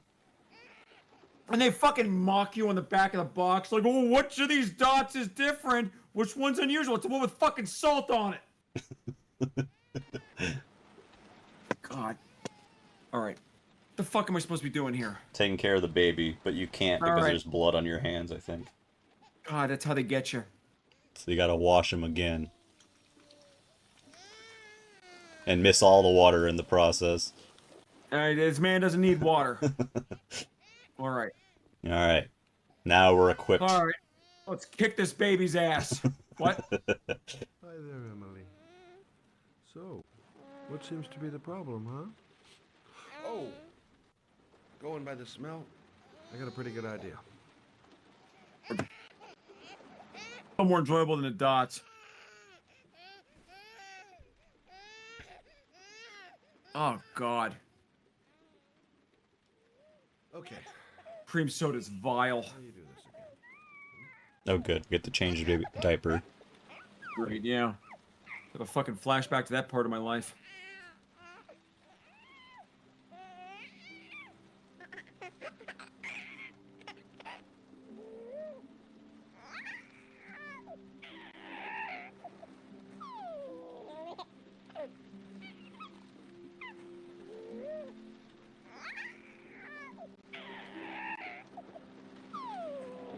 There you go, fresh new baby. Great content. Great content for a stream. Let's change some diapers.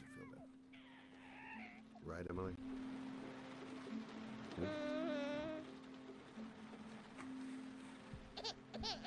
Hey, what's the matter? I gave you a new diaper. What else do y'all want? Oh.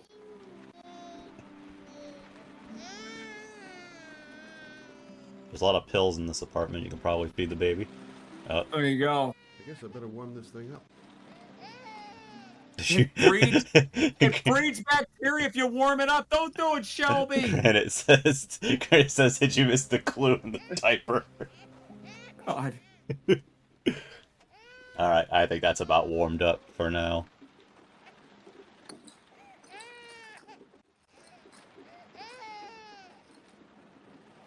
All you're doing is fucking breeding bacteria in that bottle. Yeah, but it's tasty bacteria. And you left the diaper. Just sitting there. Oh, Emily, are you hungry? Damn right I did. Huh? You hold on. I'll just tilt this bottle a little bit so you don't choke. Look at this fucking stallion. So you don't choke. Why would you say that? This guy's gonna beat the shit out of the origami killer when he gets his hands on him. Fuck yeah. Shelby is the man. He's the only fucking decent character in this game.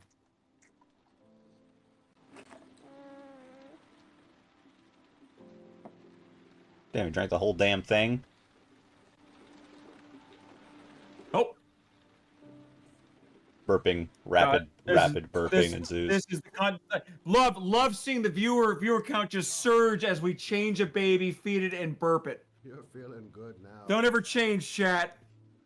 Now, I'm gonna rock you very gently so you can have a nice little snooze.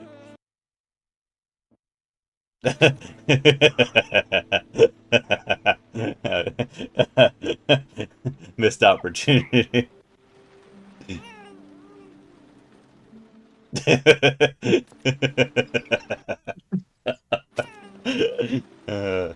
If only.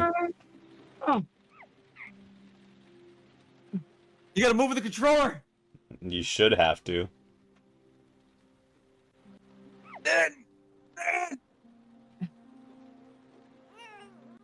You fucked up and now the baby's upset. Come on! Come on, you son of a bitch!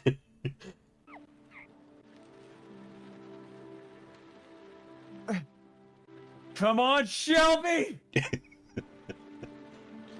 This is how we're gonna catch your origami killer! Yes! Dispense of the baby. Yeah! Yeah, the shower scene happened earlier, granted, that was something. Sorry. Yeah, that was great. We're banned from Twitch, by the way. You're not done rocking, right? Oh, great! Let's do some fucking more of this!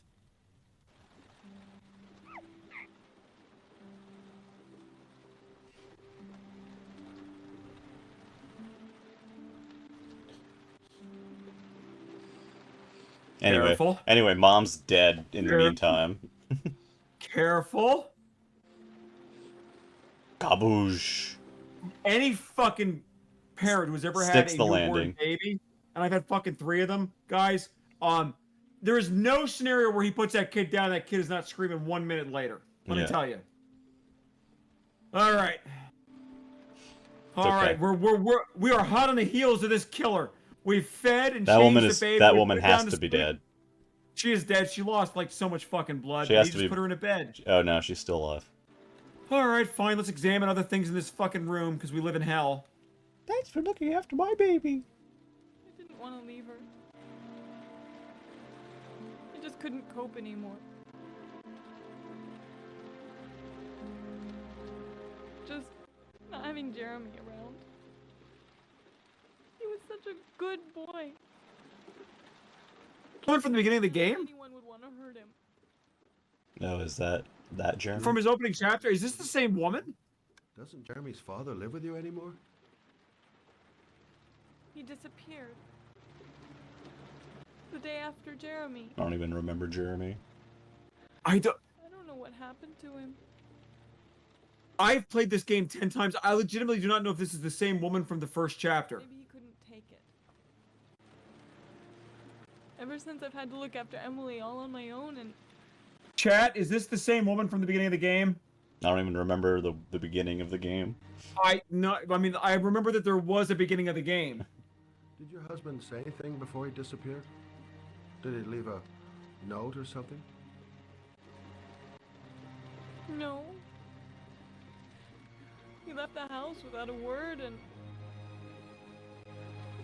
Chat is never any help to me at all. A cell phone? yeah, I found a cell phone in his dresser. I'm sure it wasn't his. I'd never seen it before. In that case, I tried to turn it on, but it didn't work. Do you still have it? Yeah, it's in a drawer in the living room. You can and away I go. I'm sure Goodbye. You can have it as my gift to you. Yeah. Family or anybody to help you? No. Yeah, Oh. my mother. I didn't want to ask her for anything. I'm leaving. We don't really get along, I'm trying to leave. but I guess I'm... I desperately do not want to be in this conversation with this woman. Well, look after yourself. And Emma. I will. I promise.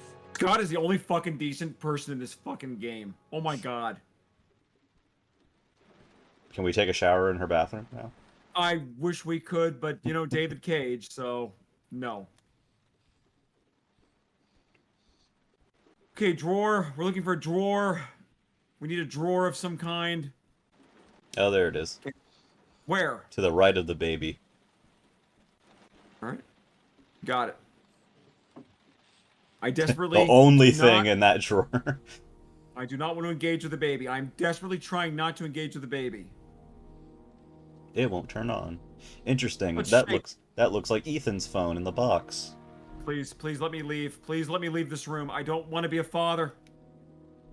Oh, thank God. Scott is no longer a father. He's just going out for some milk and a pack of smokes. He'll be right back.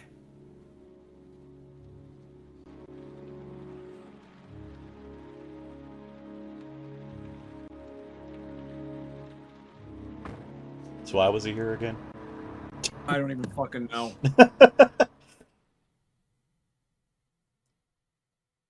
Every fucking chapter with Scott is he's just like saving someone or saving a baby. Ethan's like just crying in his apartment. Madison's fighting ghosts. But Scott's just like walking around doing good deeds. Google Gemini says it's the same woman at the start of the game and that her name is Madison. But how is that possible? Because Madison's... There's no way that's right because Madison was the girl in the apartment. Yeah.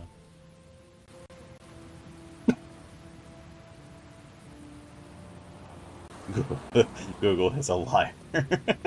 Yeah, Google's a fucking liar because there's no way that's true. It's City Garage! I love City Garage. General Hire Service! I got an important news update for you, Evan. What's that? Apparently there's an accident on 995 South. Windows just decided to let me know. Okay, keep me posted on that one, buddy. And you let me know if anything's going on in the Merit. You break into this at any point. 3-minute delay due to stationary traffic. Goddamn stationary traffic. When will they learn? Thank you, Windows. Appreciate it. You just get updates. The Merit is a shithole. Hey, look. Yeah, we know. Hey, look, it's a sign. L for loser. Ethan, you're in the right place. Excuse me? Kick him. Kick him. Where's the kick button? Hey. Oh. Sorry. Didn't see you. What can I do you for? Do you know what this I'd like is? to get my car.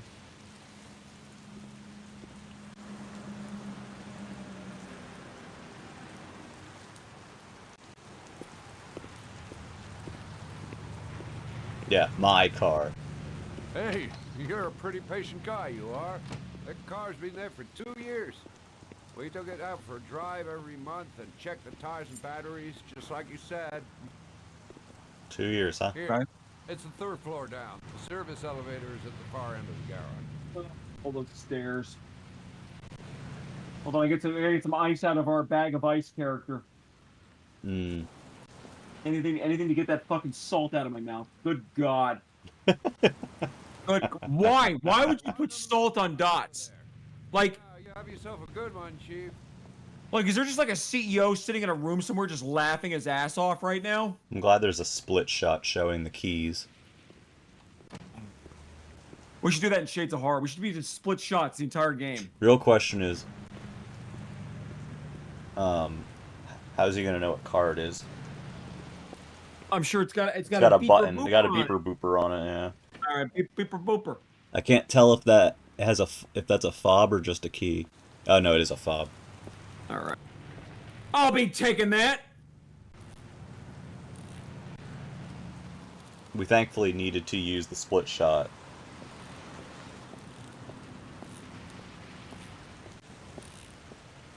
The room's so empty. Like, this garage is no customer. Drop the car on him. Well, look, I mean, like, real talk, Ethan is probably like the lead suspect of the Yeah. origami killer right now, so drop the car on him. I've seen horror movies. I know how this goes. Yeah. My money right now is Ethan is the origami killer. That's where I'm at.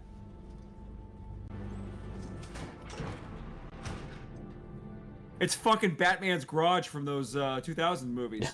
God. Jason? Jason? Jason?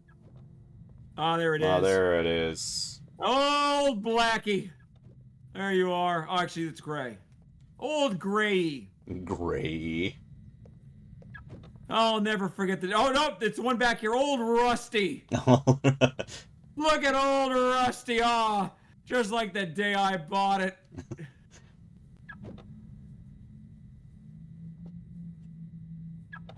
This is awesome. God, this is all I want out of a video game. All right. All right, old Rusty. Finally back in the lead.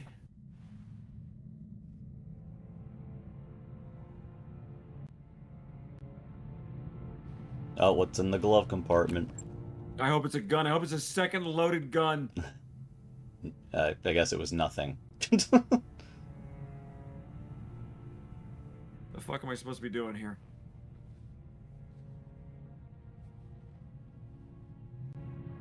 Okay. What a fucking weird... What a weirdo. Like, what is this guy even doing?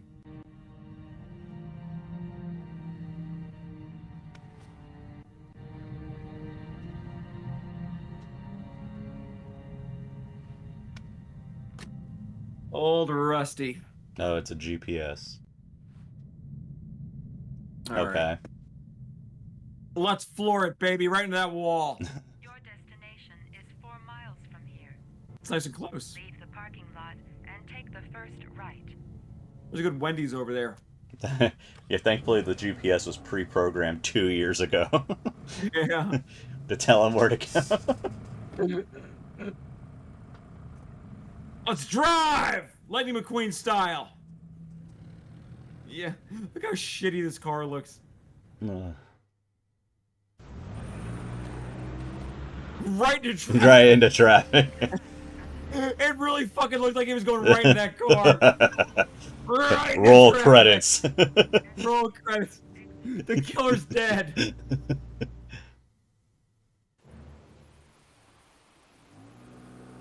All right.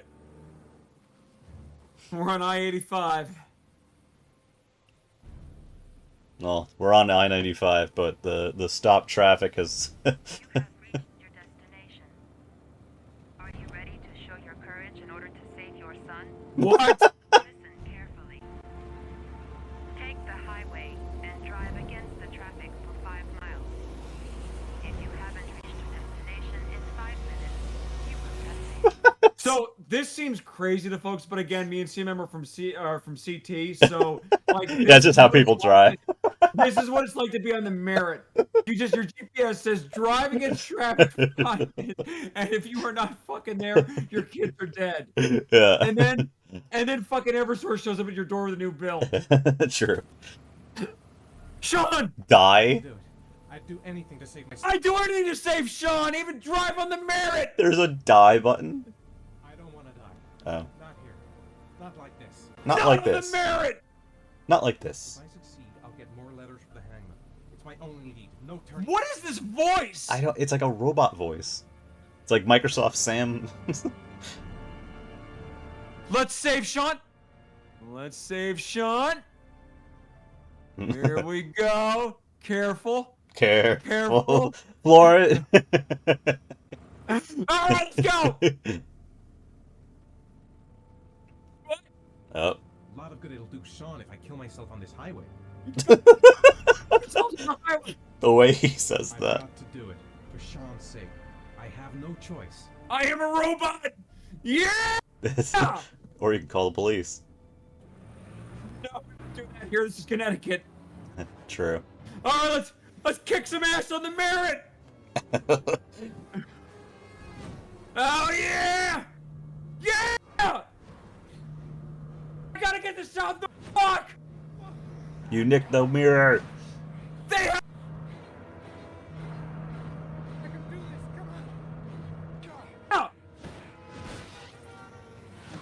Come on! If you haven't reached your destination in 5 minutes. God damn it! Which way do I do it? God damn the merit! Come on! 4 more miles, we can do it!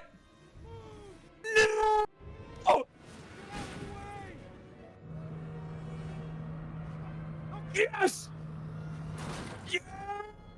I enjoy the stock Crash Bandicoot crate brake sound.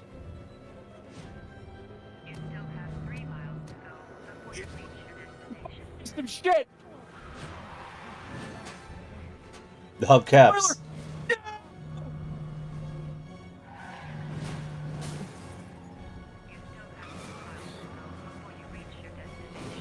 This is the greatest fucking video game ever made!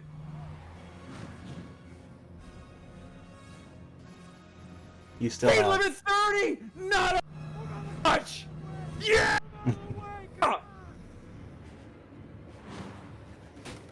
Yeah! Wee woo, wee woo. Speed limit 30, my ass! Come on! Gun it, you dumb bastard! Gun it! Yes! Yes!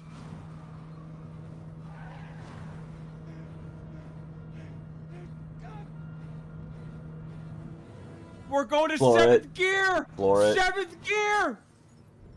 That man is dead. Yeah. No. This one's full fucking Grand Theft Auto, yes! Yeah! Fucking A-Team! Yeah! Oh.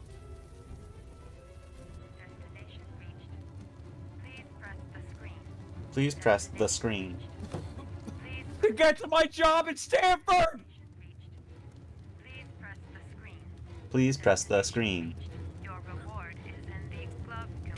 I need my reward!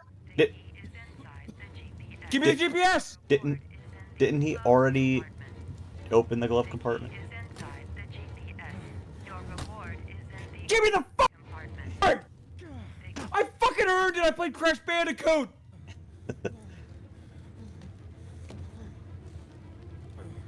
Put the key in your ear and turn.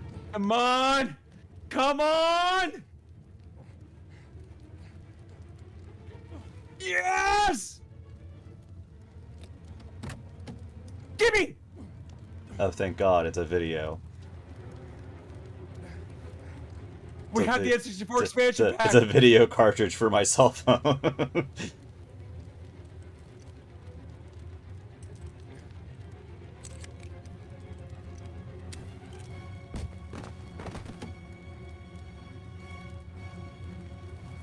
Yes! Take. Think that door's gonna fucking stop me from saving my son on the merit? Well, don't worry, it'll blow up in a second.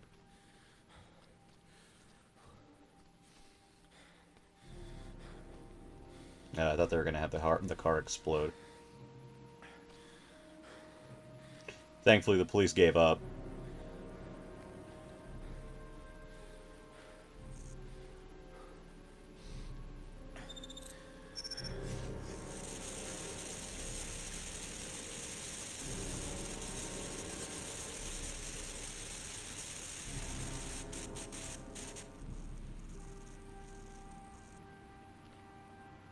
That's it?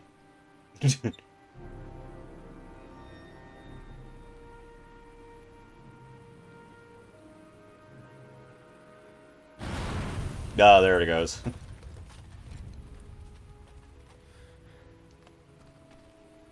Thankfully, the police stopped caring, so...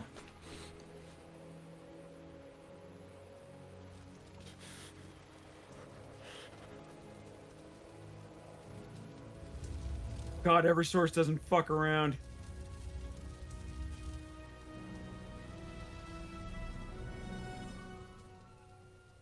No, there's the police. Goodbye, old Rusty. I loved you. That must have been the You were the- stupidest thing I've ever seen. Well, that's good timing. That's good timing. It's 9:15. God help us. So it's time to switch over. Oh, so what you were just saying is we're done having fun on this stream. Now it's the sad part. Yeah. Oh, great. Well, once we take another shower, obviously. We are going to a motel. We are Madison. It is time for a shower. All right, gang. Well, we're gonna pick up Heavy Rain there next time. Quick recap on the last 2 hours of Heavy Rain. We bathed naked on camera and risked the Twitch account. We drove on the Merit. We burped and fed and changed the baby. We went to a mechanic who kept the car for 2 years, tuning it up for us for no reason. We have achieved absolutely nothing in search of the Origami Killer in the last 2 hours. Well, you got a couple letters and a number. And a number. I mean, it's, it's... Got a shoebox or two. I mean, it's honest work, but we're getting it done, right? I mean, so, yeah. Good lord. All right. My money right now is on the Origami Killer. I think that dude's got this one on lockdown. Yeah, I think he's doing pretty well right now. He's doing pretty fucking good. All right. So we're gonna be switching over to the sad part of the stream where we talk about Silent Hill 2. So, Seema, maybe this is a good time to go through 10,000 trailers while I change and load up the videos and everything, and then we'll, let me. We'll let depression set in for a little while with the viewing crowd. Don't go anywhere. Yeah, don't. This is the fucking main event. Good lord. All right, we'll see you guys in a minute. Shades of Horror. And then also again, right before we take a quick break, if you would like to enter the giveaway for a chance to win either Railbreak or What Lydia Knows, winner's choice, you can type !ticket in the chat. Make sure you're following us and be here at the end of the stream when we draw the winner. So we'll see you in a few minutes. Bye.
Long before the infection, there was peace, prosperity, and evolution, but now it's hell.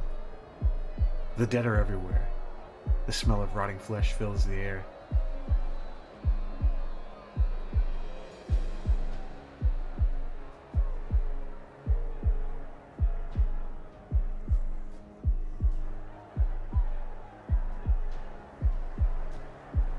Hours of time were spent in the AR, only to be filled with the memories of my staff's scream as they were eaten alive.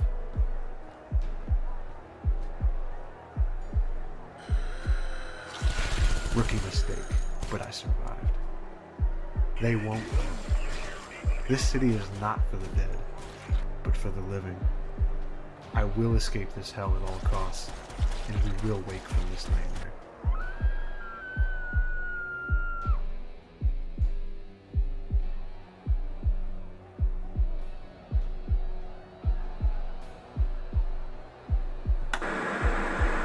Report suspicious activities. As mayor, I know that a city is not just brick and mortar, but her citizens. We built this place with our hard work and devotion. Our beautiful city, the result of our hopes and our dreams. Therefore, it is the duty of each and every one of you, anyone who is left, to escape.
It's the moment you've been waiting for.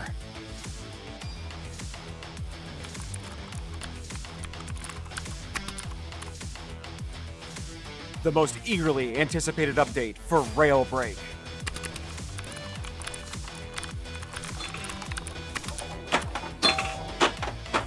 And it's coming right now.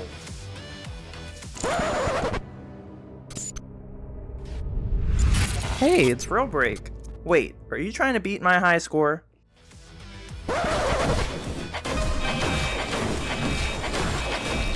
Seconds left.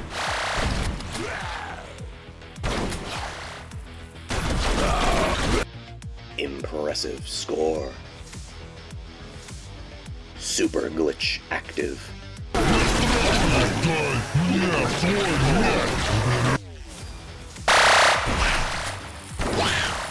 5 seconds left.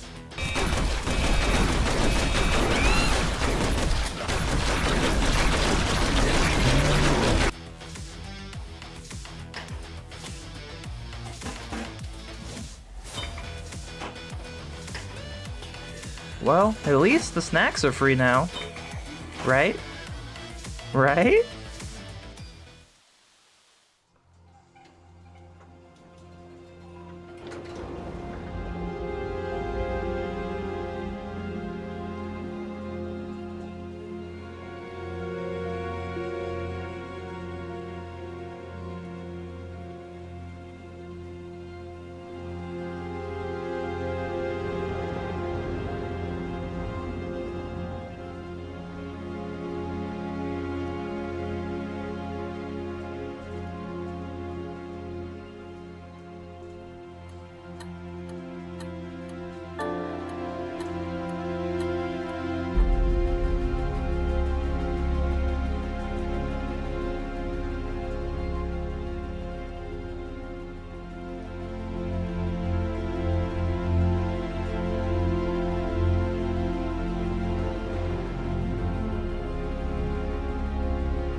Well, hello everybody. Evan's going to be back in just a moment here.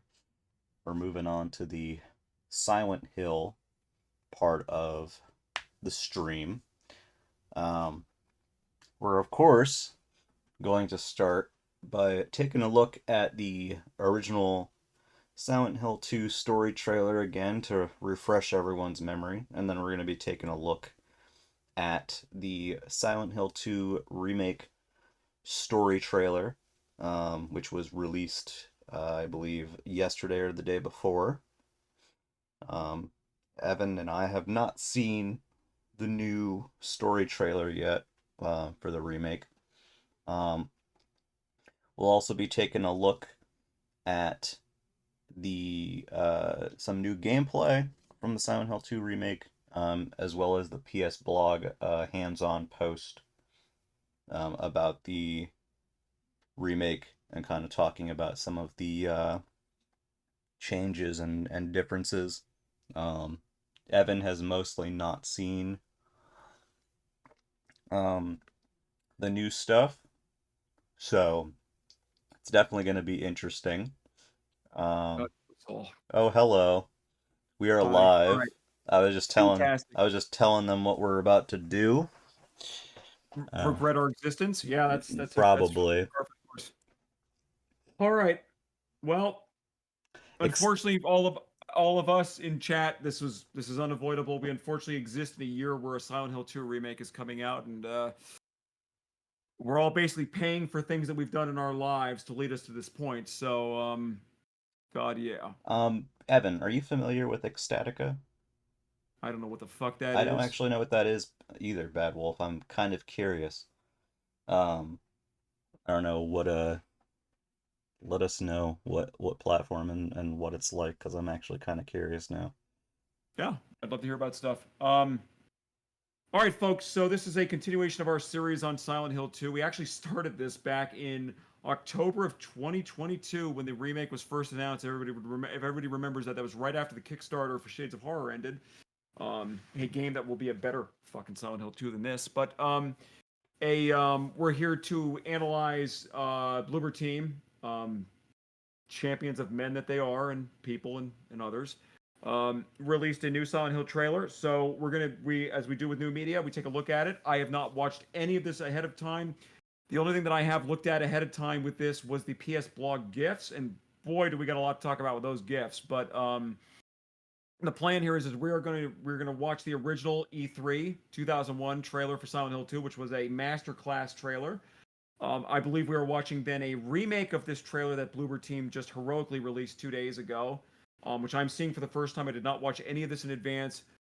We're gonna then mosey on over to PS Blog, take a look at some GIFs, and discuss some things that we saw in the GIFs. And then I believe there is a gameplay video that we're gonna just take a quick peek into to see what we can learn that I had not watched. So that part is going to be just pretty quick. But I would actually like to see somebody play the remake. That's not just a bunch of scenes cut together for 5 seconds at a piece to see what we're looking at here with this stuff. I did get asked this actually a lot in Discord and through DM, so I'm going to answer this again for folks. Yes, I like Silent Hill 2. I hate Bloober Team, but I like Silent Hill 2. Second answer, yes, we are playing the Silent Hill 2 remake. We will be playing it the night early access goes live. Probably that's going to be a pretty long stream. What you can expect that night is we're going to jump into the original Silent Hill 2 on PS2. We're going to play up to the start of the apartments, and then we're going to start the remake and play through the entire remake, giving an analysis on the differences with the intro, with the original game and that stuff, up to that. And we will be playing entirely through the Silent Hill 2 remake. The goal is to finish Heavy Rain in time for that. We also have something else dropping around that time too that we're going to need some slots on our streams to play as well. So we're doing that. So that I believe answers all the questions I've been getting DM'd about for this stuff. So let's take a trip back to a happier time. It is summer of 2001. The world is a better place. Everyone's happy. Nothing bad could ever possibly happen that year, and you know, the future was bright. Everyone was just dancing outside. It was amazing. Frolicking in the streets. Yeah. Frolicking. We knew that Metal Gear Solid 2 was about to come out. We had Silent Hill 2 about to come out. Life was good. and then Bloober Team was formed. That's 2.5 so true, Bad Wolf. Those were the days of our lives. Those were the days of our lives. So here we go. Let's watch the original trailer and then let's watch the new one, and let's all think about our words and deeds. James, honey, did something happen to you? After we got separated in that long hallway? Are you confusing me with someone else? Just to note, this is Mary Elizabeth, who is not coming back for the remake because we live in hell. You were always so forgetful. Remember that time in the hotel? You said you took everything, but you forgot that videotape we made. Didn't you? I wonder if it's still there.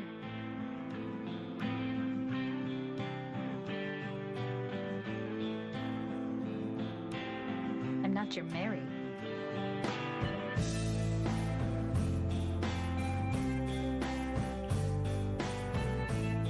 Need more caffeine-free cream soda for this one.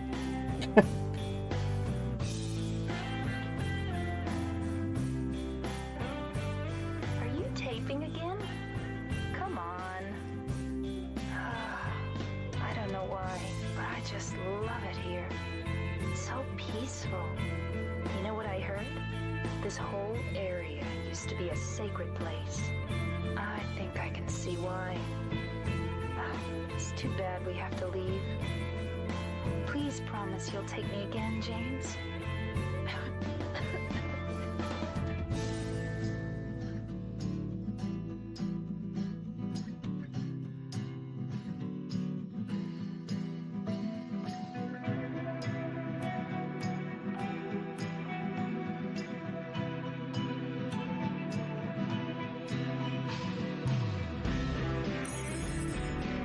Real-time stencil shadows on the PS2, baby.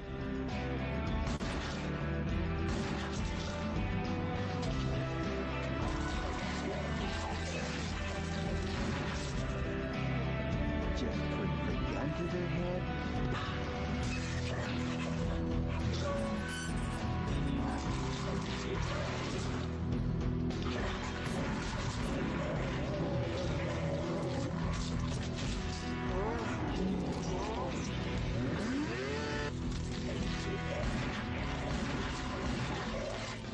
Anyway? What do you mean, anyway? You don't sound very happy to see me. What do you mean, just for that?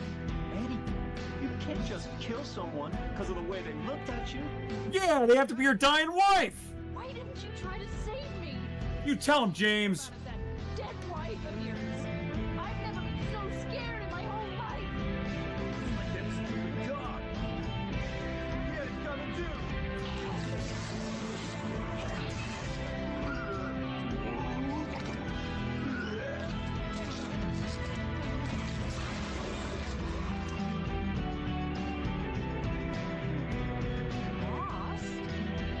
What's a little girl like you doing here anyway? Are you blind or something? What's that letter? None of your business. You didn't love Mary anyway. True. True. True. No, come on. What's that letter? You schmuck. Your face, your voice, just your hair and clothes are different. Name is Maria. I don't look like a ghost, do I? How do you not bring her fucking back for the remake? You stupid motherfuckers!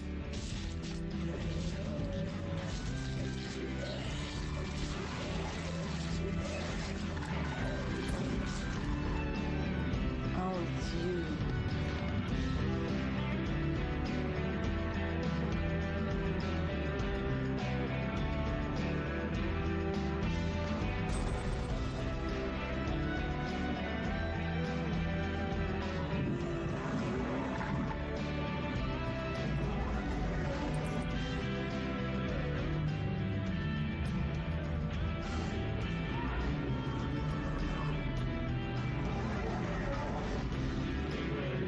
You're coming with me? You were gonna just leave me? No, but With all these monsters around? no, I just. It's weird that she references the monsters.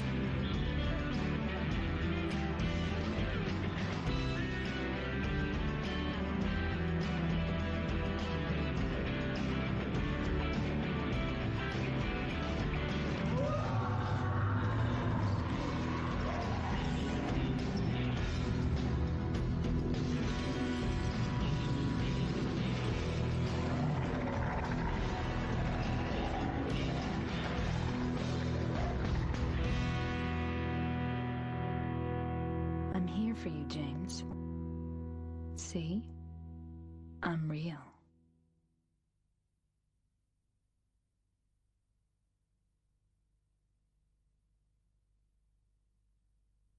This when video games were good.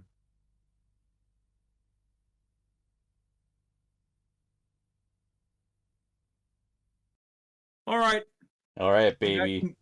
that concludes the enjoyable portion of our stream, and now go do whatever the hell this is. You know, the one thing I did want to point out watching that again was that game had ceilings.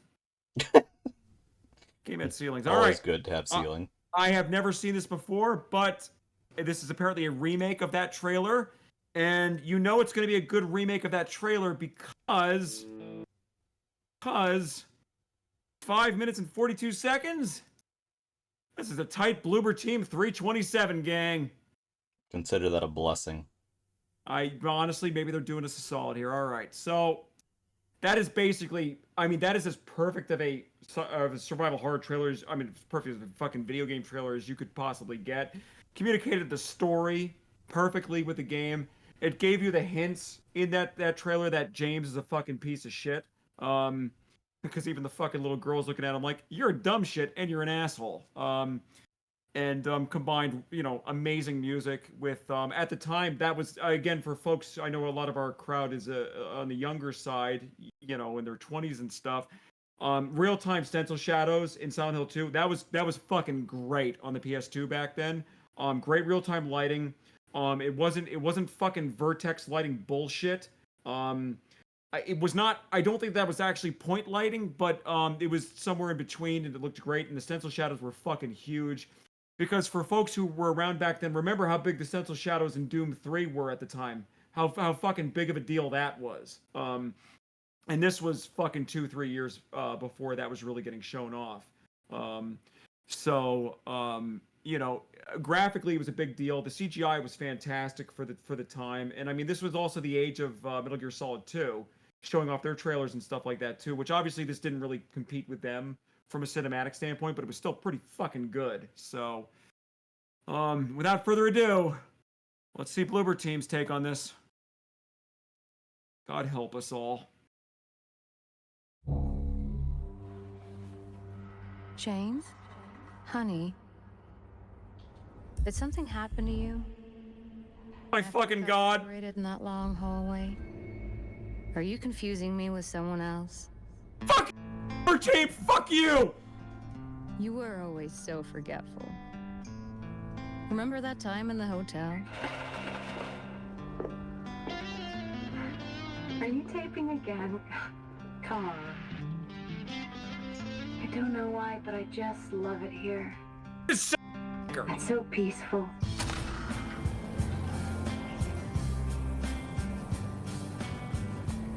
In my restless dreams, I see that town. You promised you'd take me there again someday. But you never did. I like the 256 by 256 resolution on the fucking street there. In our special place. Just put the gun to their head. You can't just kill someone because of the way they looked at you.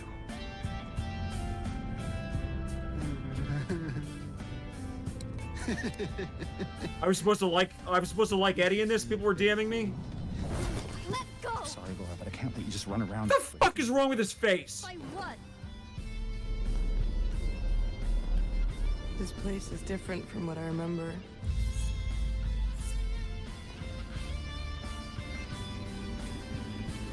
I don't think she's here anymore.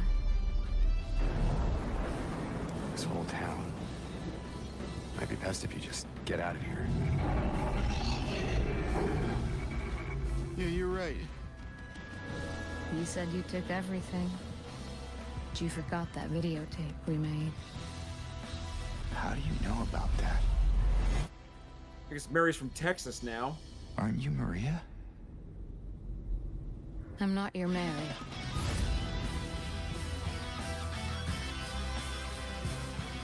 So you are Maria. I am. If you want me to be. How do you know about Mary? Because she can read. Too. I mean, literally, that's the answer. She can fucking read.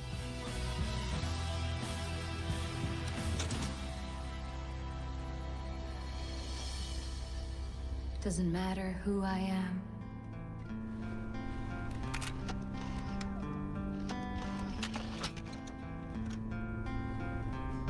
I mean, I guess it's amazing they made it a VHS player and they didn't just make it a fucking Blu-ray machine. See? I'm real.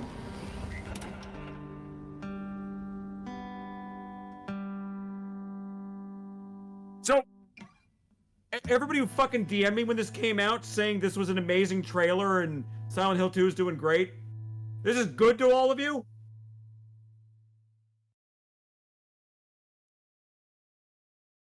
Like, Mary Elizabeth is still literally doing Silent Hill concerts. Like, you could just fucking call her up on the telephone and hire her to do the voices. Like, The telephone.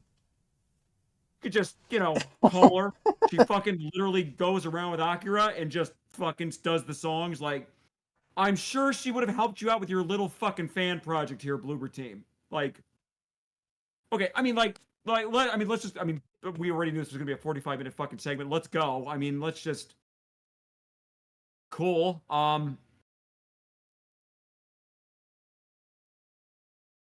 Yeah. So I mean, that's like I go and find Maria off the fucking Unreal Marketplace, I guess, for $35. Cool. That's neat. I mean, let's just fucking go back to the fucking original video here.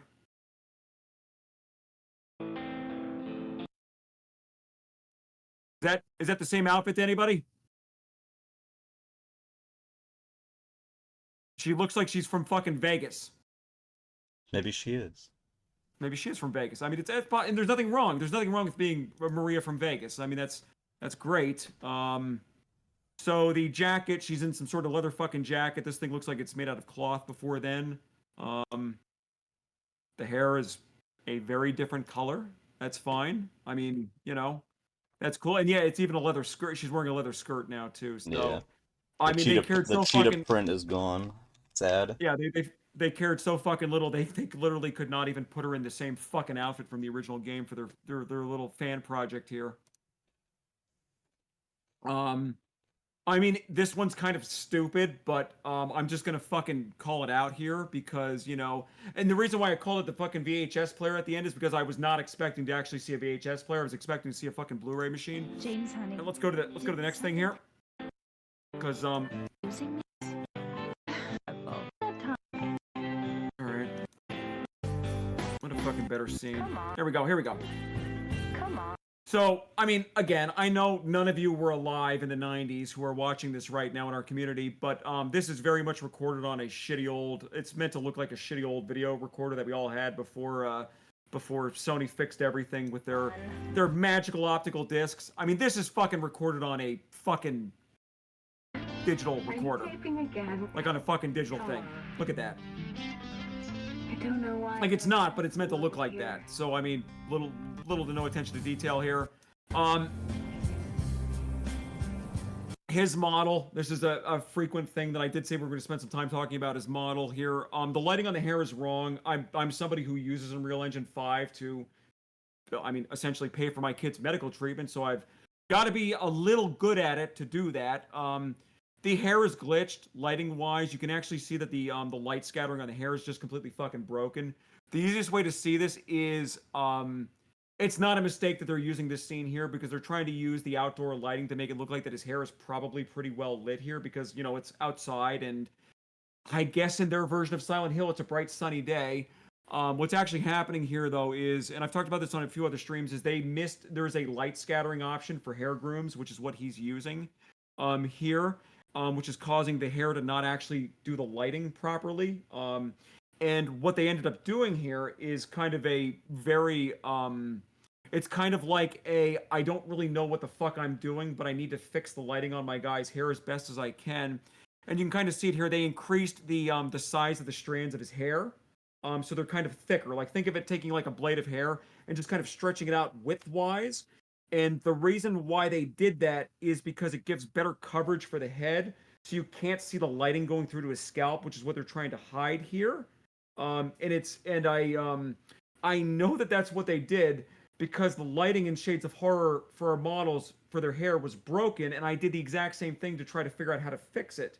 And it creates kind of this nice little approximation, but what it actually ends up doing is the hair gets thicker and the detail gets lower, and you can see that there's really no detail to his hair, and that's why it's doing that. His hair almost looks blocky, and there's somebody sitting in a Bloober Team conference room, like during the development of this, going, "Well, you know, we're gonna say that it's a remake of a PS2 game, so let's just try to say that his character looks as true art-wise to a PS2 version as possible."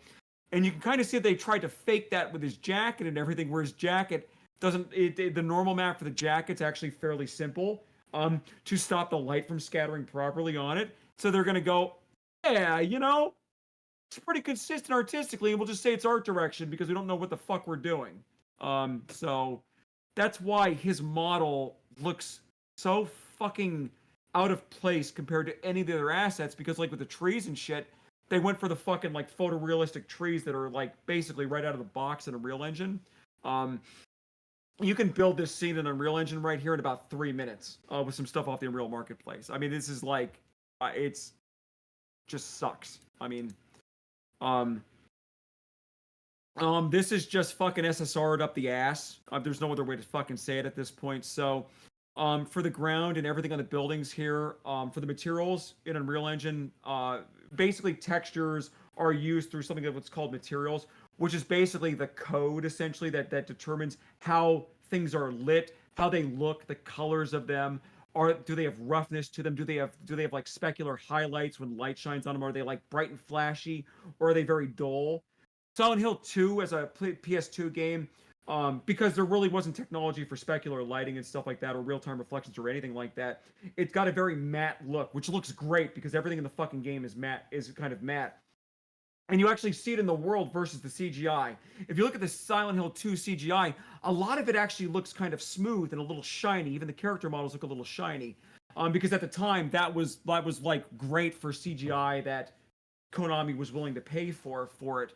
But in real-time graphics, you didn't really have the ability to do specular maps. You even see this in something like Resident Evil 4, which is a game that had a lot of money put behind it, but the technology just wasn't still there for specular maps and stuff like that. So Resident Evil 4 even looks very matte, even on things that are like metal and stuff like that.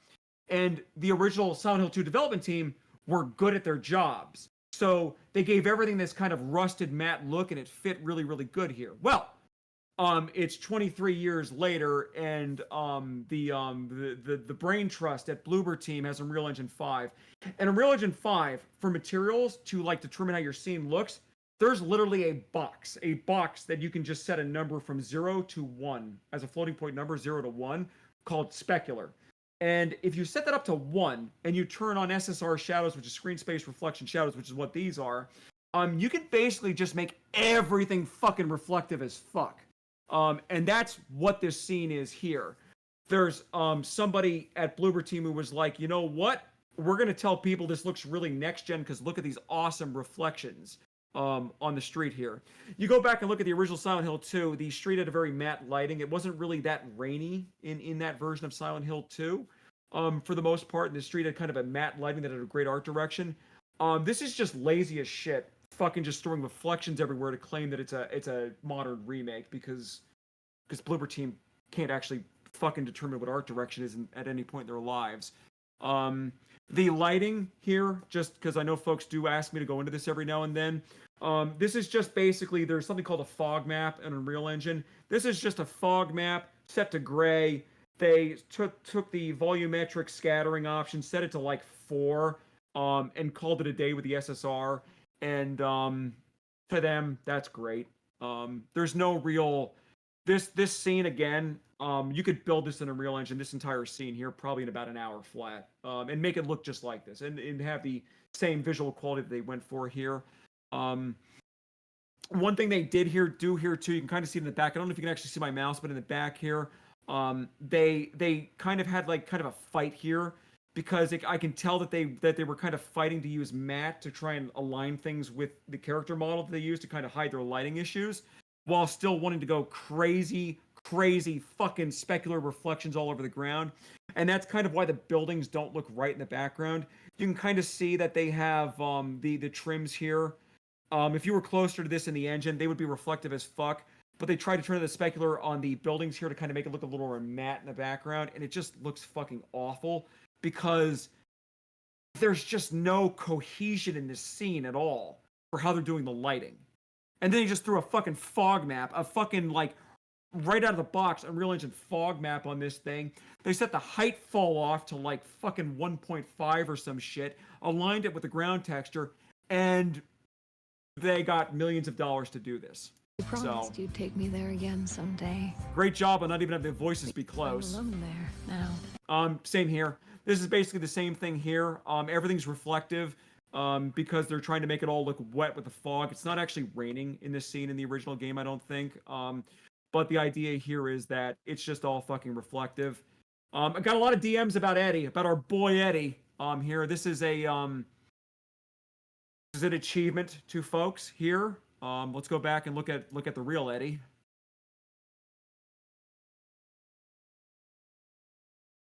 Where's our boy Eddie? There he is. Gonna not full screen it just to be able to click through. Here's Eddie. Here's remake Eddie. He's seen better days. Yeah, I mean, the bigger thing too is it's not the same character. I mean, at all. The face shape is wildly different for this thing too. The look, the tone of him in this scene as well is just very, very different. Look at Eddie here. He's kind of like unhinged, but he's unhinged confident. There are some words that I want to use to describe, because I'm not gonna use the words I need to use to describe this, but all I can say is that this is meant to look like somebody with a certain condition. And Bloober Team, fuck you. Honestly, fuck you for this fucking shit. This was meant to be kind of like a child who was basically unhinged for the most part, and had mental illness, probably bordering on being like a psychopath or something like that. That is not who this character is right here, and what they're designed to look like. And this image, and I'm not gonna be more specific than this, but this image is everything fucking wrong with how Bloober Team handles nuanced issues. So, from the bottom of my heart, fuck you, Bloober Team, for this one. Fuck you. Also, we talked about this a little bit on the last stream here. Let's go look at the scene here.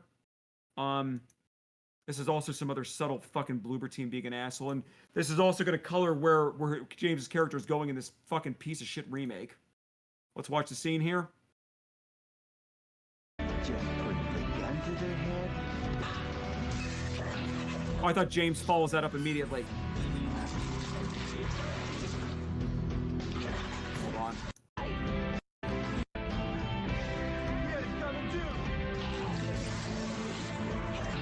Where does James give him the talking to? Did I miss it? Well, whatever. James gives him a talking to in that thing after the whole, you can't just fucking shoot people speech. Where, that James character is still, in the original game, was actually written decently and voice acted decently. And, he doesn't believe that he's the murderer at that point in the game. I don't think he views himself as this stalwart hero, but, I mean, that's up for interpretation. But James definitely does not know at that point in the game that he's the murderer. So, let's watch Hero Man here. You can't just kill someone because of the way they looked at you. So they basically Leon Kennedy'd James here. This is like literally Leon's It is. voice act. Not, It it's is not Leon's voice acting, but weirdly. It is it is weirdly Leon. Leon. Yeah. He is rocking the Leon hair. He's rocking the Leon chin, and he is giving a Leon S. Kennedy speech where Mr. Man is the fucking hero here, speaking reason to this person. Again, fuck you, Bloober team. Fuck you for this, but don't be surprised. I mean, obviously, CMM and I have not played this fucking remake yet, because I'm sure Bloober team is smart enough not to give me early access to this fucking thing. But there is a debilitating trend if you look at Bloober team's prior games, and there is a very debilitating, very scary trend we're seeing in a lot of the trailers for this game, where I don't think they're going to go as far as James is the fucking hero of this story, but I do think we're getting a crazy James redemption arc in some form with this, and him basically looking and sounding and acting like Leon Kennedy here with a fucking moral high ground is scary as shit. Because James is a piece of shit fucking murderer. And again, I know we're not spoiling Heavy Rain because even that's an older game. We're doing that one legit. For Silent Hill 2, we are spoiling this right off the bat. James is a fucking piece of shit murderer who murdered his sick wife because caring for a dying woman was an inconvenience to him. Literally, that's the entire story.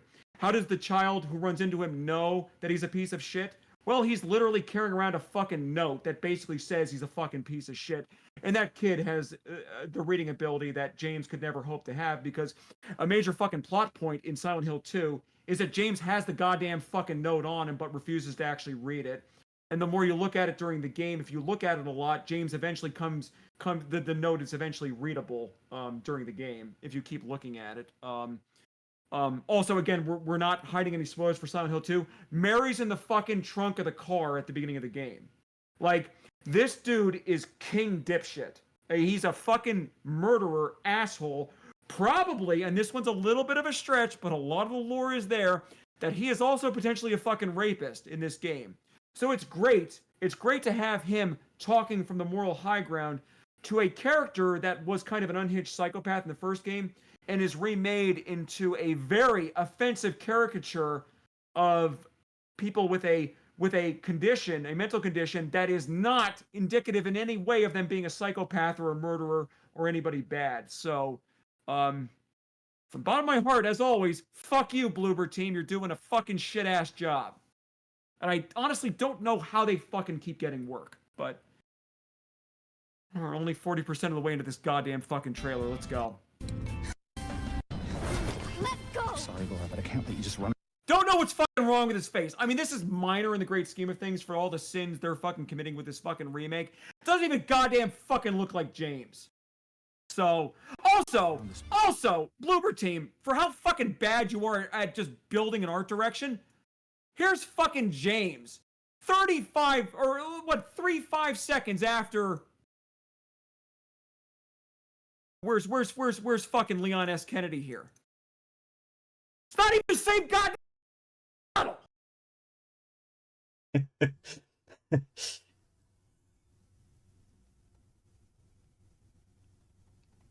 Also, just because funny, the lighting in his hair is fucking broken. Hilarious, but you know, true. How's Angela's hair doing? Or yeah. Let's see. Can we get a shot of her hair? Her hair is the same problem. It's not scattering the light properly. And for anybody who thinks I'm just losing my mind and going insane about this, again, look at the scene here. The background dark. The background's dark. It's not like a fucking TV show. There's not like a fucking movie light above them in this scene. It's a fucking dark room, and they try to hide it by putting what looks, I mean, honest to God, it looks like a fucking point light is above their head right now to try and shine some light on their forehead to hide the lighting issues with the hair. Do you see a fucking spotlight above them in this room with TV lighting? Holy fucking God.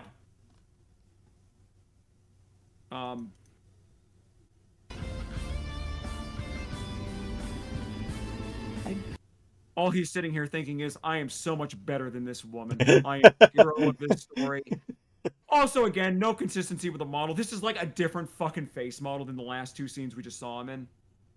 Hair lighting, still broken. Trying to hide the hair lighting with having just some general light lighting in the background here to make it look consistent. Great job, dumbasses. Don't think she.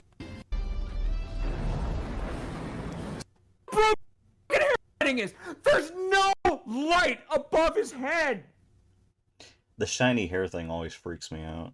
It's not even, but it's not even that. It's not even that it's shiny hair. It's literally not scattering the light properly. It's literally not being lit.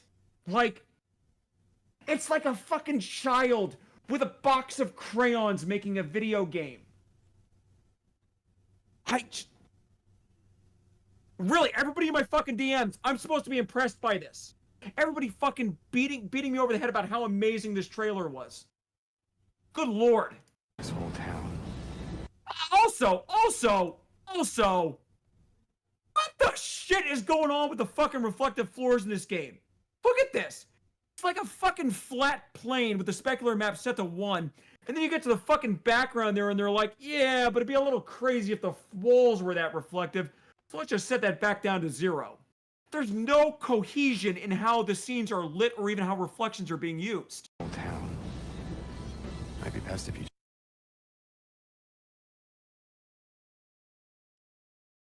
just. Okay, apparently this is gonna be a 7-hour stream at this point. There's no light on his hair! Get out of here. Yeah, you're right. You said you took everything.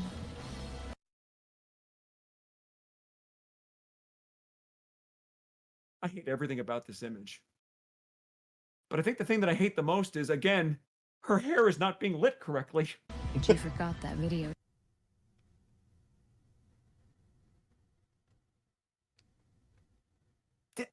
Honest to God, so okay. I mean, I'm not fucking Josh Linneman here, so I'm not gonna fucking claim that I can tell CGI video from fucking real-time graphics here.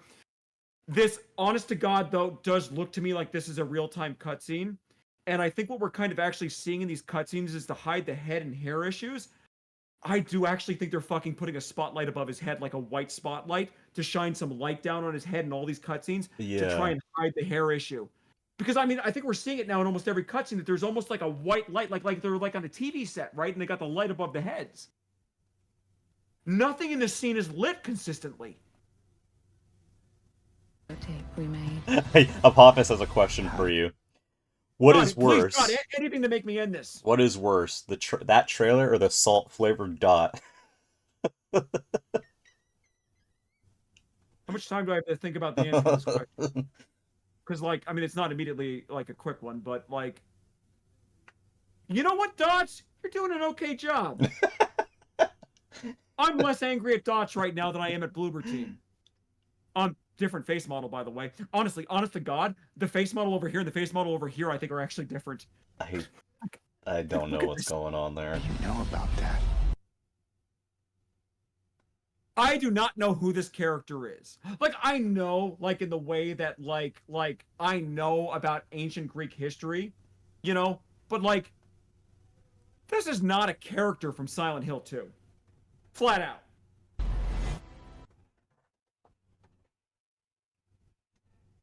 Team, you really know how to make a natural looking face. You're so good at this.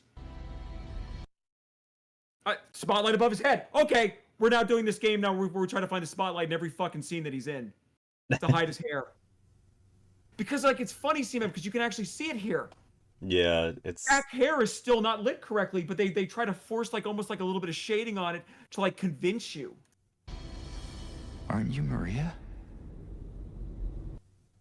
No, I mean, like, I don't think anybody in the universe could confuse this for Maria. This is, she's playing nightly in Vegas, I think is what's happening here. What is this jacket she's in, too? Yeah, it's like...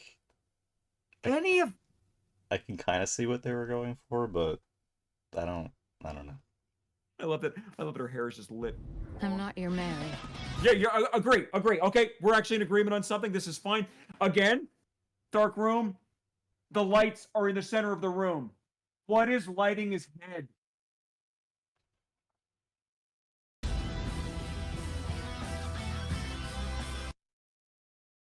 Okay, anybody in chat can now see it here. Look at his hair.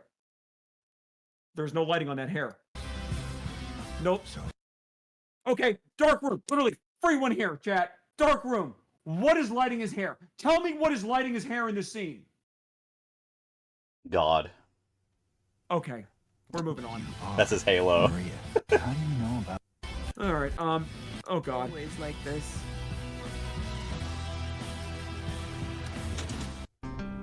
I am here for you, James. God, I wish you weren't. I'm real.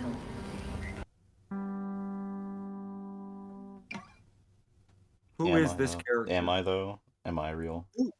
Who is this character at the top middle? I've never seen this person before in my life. Okay, so yeah, again, stellar job as always. 10 out of 10. Really quick, because I do need to actually talk about something else before I have a brain hemorrhage here. Really quick, we've already talked about the scene here. Hair is lit horribly wrong there. The one we did want to talk about. All right, I'm moving on. I'm moving at a brisk fucking pace here. I'm moving. We've already addressed most of the inconsistencies. I love how no part of his model is actually lit correctly. We wanted to talk about the pyramid head fight scene. Where was that? Oh, it's towards the bottom. Oh, no. Really quick, Oh, really the muzzle quick. flash. I love the GoldenEye N64 muzzle flash. Tens of millions of fucking dollars to make this game. It's a fucking 2D sprite GoldenEye muzzle flash. God, they're honest to God, they're fan video game. They're trying their hardest. I love it. You clown ass motherfuckers. Moving on. How do I fucking leave this image to make it to move on? Nope, that clearly was not a button to leave the image. There's no press way to... escape. Oh wait, never mind. Please, I think it just opened in a new window. Oh, does or that a what new happened tab? there? Yeah. Okay. It's just adorable. It's adorable to see Bloober Team try to make a video game. I also love how nothing in this scene is lit correctly. Okay, where is it? Okay, this is the one. Let's go, guys. All right, we got the pyramid head here. How do I full screen this? I don't think you can't. Probably for the best. They don't let me full screen this one. Okay, but can I actually pause it? Because we do actually need to pause. Yeah, Hold on. You can pause. All right, here we go. First one, really quick. We're gonna go on. There is no ceiling in this room. It is black. Yeah, I don't, which is awesome. Get that because it's raining. Because we know that there is a ceiling because there's hanging lights from the ceiling, right, that are lighting the scene incorrectly, but they're still there. They're doing their best. Yeah, right. So several things. One, it's raining in the room. Two, there is no ceiling in this room, despite there being a light on there. My next favorite one, and this was actually when the CMM pointed out, these sparks off of his cleaver are never going in the correct timing. When he moves them, there's sparks happening. But when he's dragging across the ground, there's no sparks. So that one was from CMM, and that was a great pick out on this one. Third is he's got a dodge mechanic. Oh yeah, he does dodge him. It takes a shot. Oh god, is the N64 muzzle flash is here too. It's adorable. It's adorable. I love it. But yeah, he dodges there before the enemy even starts to swing. This is one that I picked out. Where is it? Right here. The destruction system, it's the same one we're using for Shades of Horror. It's like $40 off the Unreal Marketplace. It's the exact same system.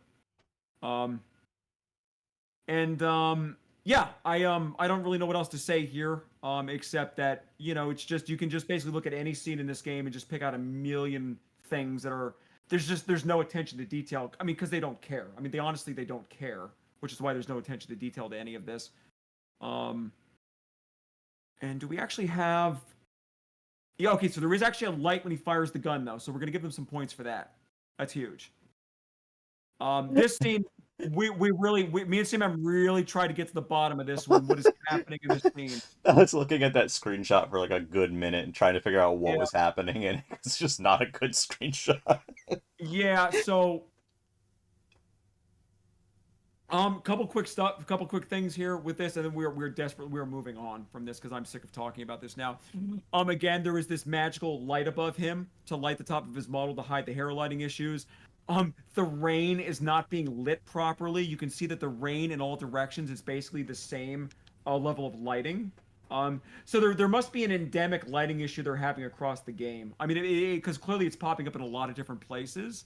With this, and then just I can't tell you what is even happening in the screenshot. Like it's, I wonder what goes into this being approved as a screenshot. So yeah, that'll do it, gang. That was our update on Silent Hill 2, and I desperately need to stop talking about this game. We will be playing it on early access, or we'll have the early access copy. We will be playing it. It'll be one of the games of all time. So on that note, we're gonna switch over to Shades of Horror now. CMM, let's go to, if you could just play some trailers. Let's switch over to actually saying we're playing Shades of Horror. And I will show you all now what a proper Otherworld looks like when somebody doesn't hate the genre. Let me get that real quick here. I lost it for a second. Okay, here we go. All right, guys, we'll be right back with some Shades of Horror.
It's the moment you've been waiting for.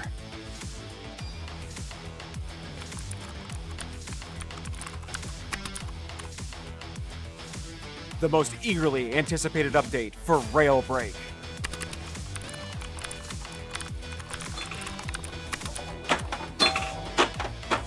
And it's coming right now.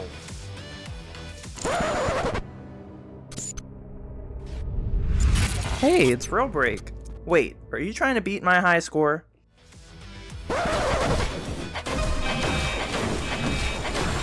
"20 seconds left.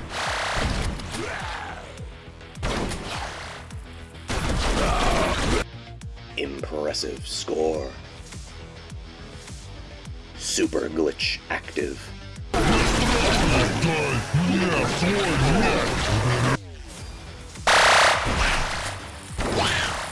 Five seconds left.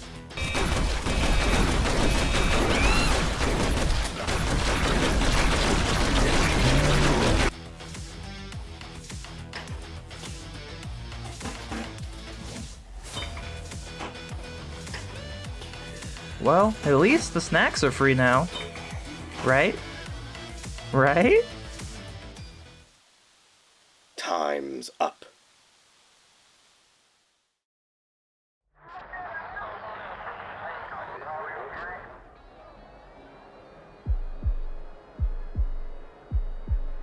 Long before the infection, there was peace, prosperity, and evolution, but now it's hell. The dead are everywhere. The smell of rotting flesh fills the air.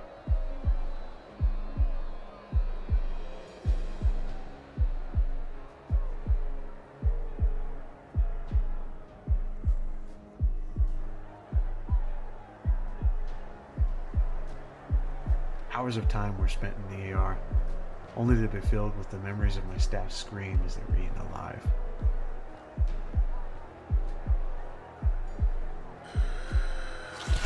Rookie mistake, but I survived. They won't. This city is not for the dead, but for the living. I will escape this hell at all costs, and we will wake from this nightmare.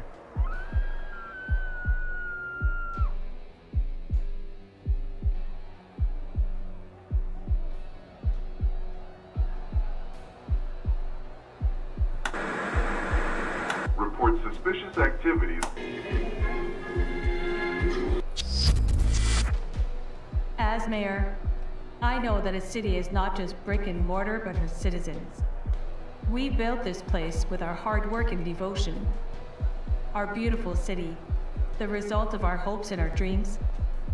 Therefore, it is the duty of each and every one of you, anyone who is left, to escape.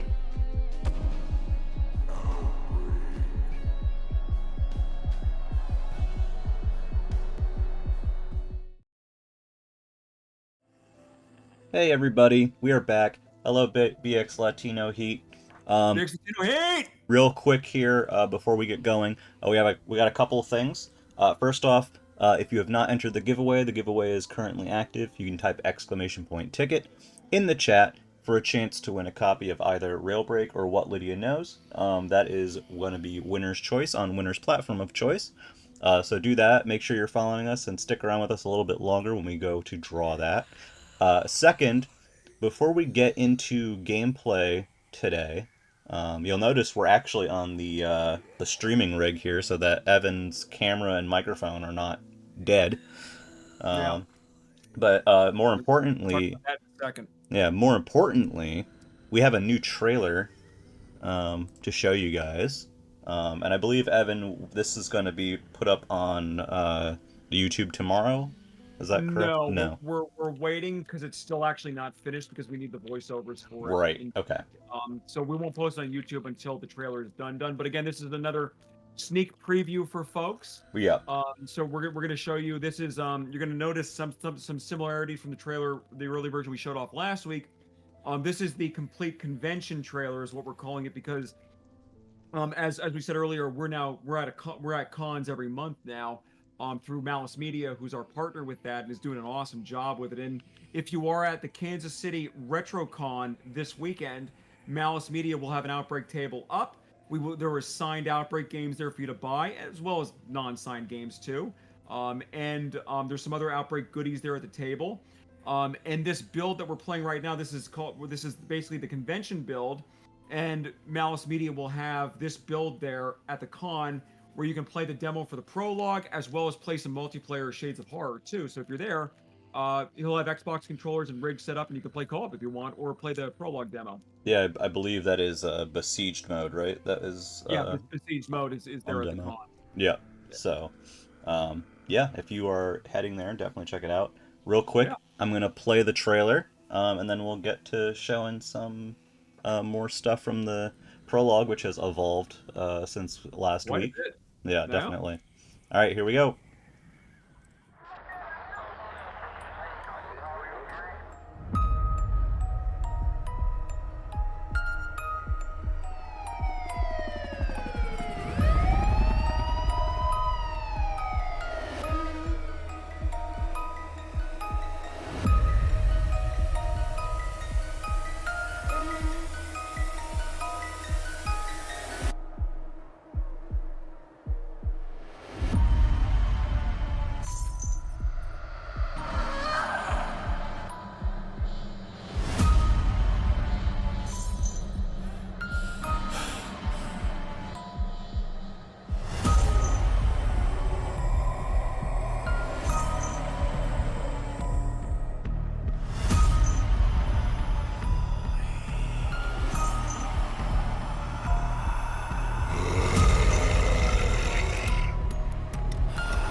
And we're back.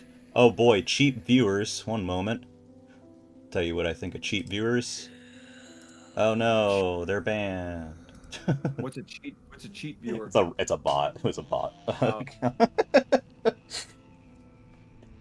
So yes, So that yeah. was the work in progress trailer for Outbreak Shades of Horror Chromatic Split.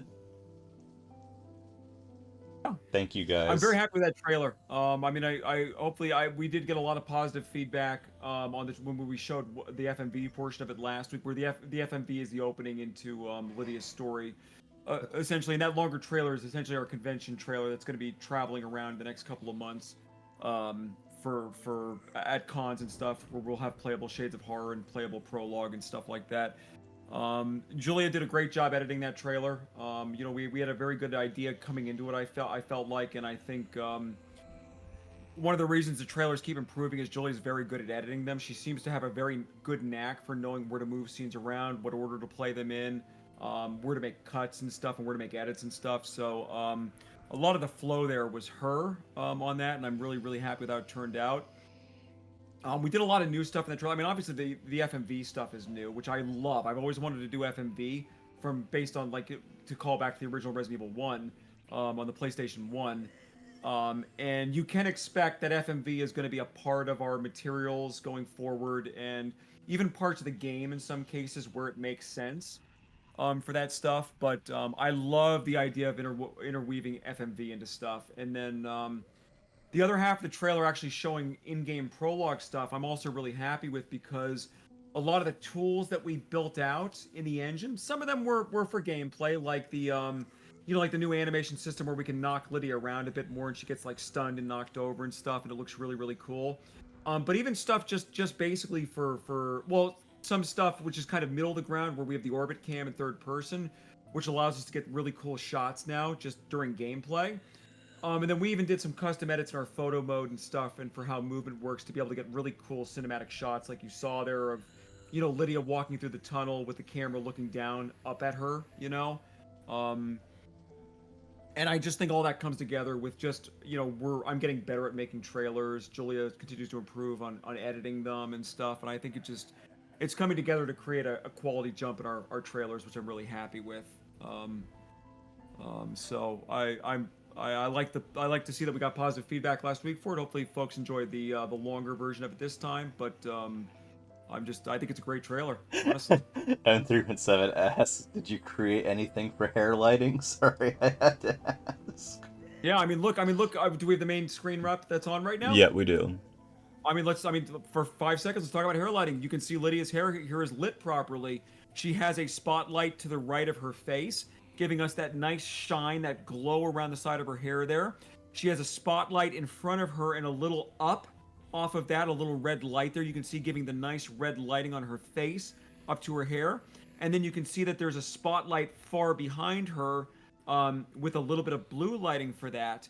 And then in the areas where those lights are not touching through her hair, the hair is actually lit properly, because it's not just like a glowing mass of blonde or white light or blue light or anything. It's her hair shows shadow and depth, which again, I'm not going back to the Silent Hill 2 rants, but you know, that is what correct lighting on hair looks like. And it's not even that this is like a dark scene, right? There's a lot of lights in this scene, you know, but we don't have to just wash out her hair with having it be just this bright yellow light over her entire head, trying to hide whatever the fuck they're trying to hide there, you know. So we're getting requests for an Outbreak TV show.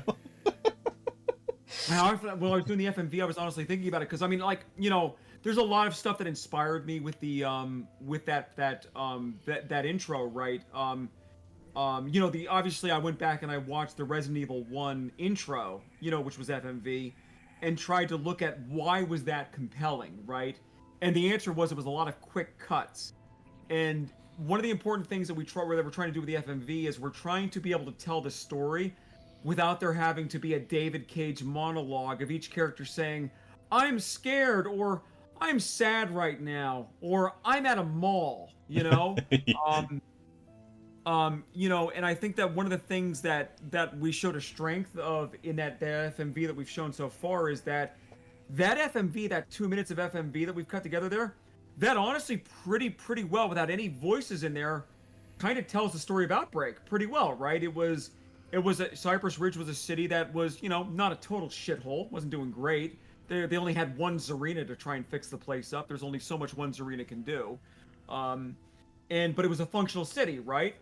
And then it kind of shows that it's a mix of the labs kind of working on historically in our lore for the legacy timeline, which obviously is not a part of the Shades of Horror timeline, is that it was cancer research that eventually led to the undead virus breaking out of the labs, and we kind of showed that there is a little bit of research happening there. Looks a little more nefarious in our FMV, but that then it cuts over to showing it breaking out of hospitals and stuff like that, and the undead kind of starting to sweep through, and it's kind of this nice little ramp, this increasing tempo and ramp up of that. The whole thing kind of goes out of control. And I had a lot of trouble trying to figure out, well, how do we link, all of that going into the prologue, which is not a wide story like what Shades of Horror is. The prologue is Lydia, after the visual novel, delivering, I believe, the base storyline leading her to the sewers is not that there's zombies and shit going on. It's that she's trying to get evidence to a source. I believe the story is going to be who she's meeting up with in the sewers, because it's a relatively safe place where people wouldn't be tracking her, and she's being hunted, which we'll talk about the hunted portion of it later on as we get closer to release, because that forms an entirely separate story beat that we're not talking about right now. But she has a reason to be in the sewers to try and find somebody and deliver evidence, because she's a cop, and every once in a while she does do police work when she's not being a complete asshole. Every once in a while she's okay at her job. Every once in a while, she takes a day off and actually does her job. Yeah. So that's why she's in the sewers.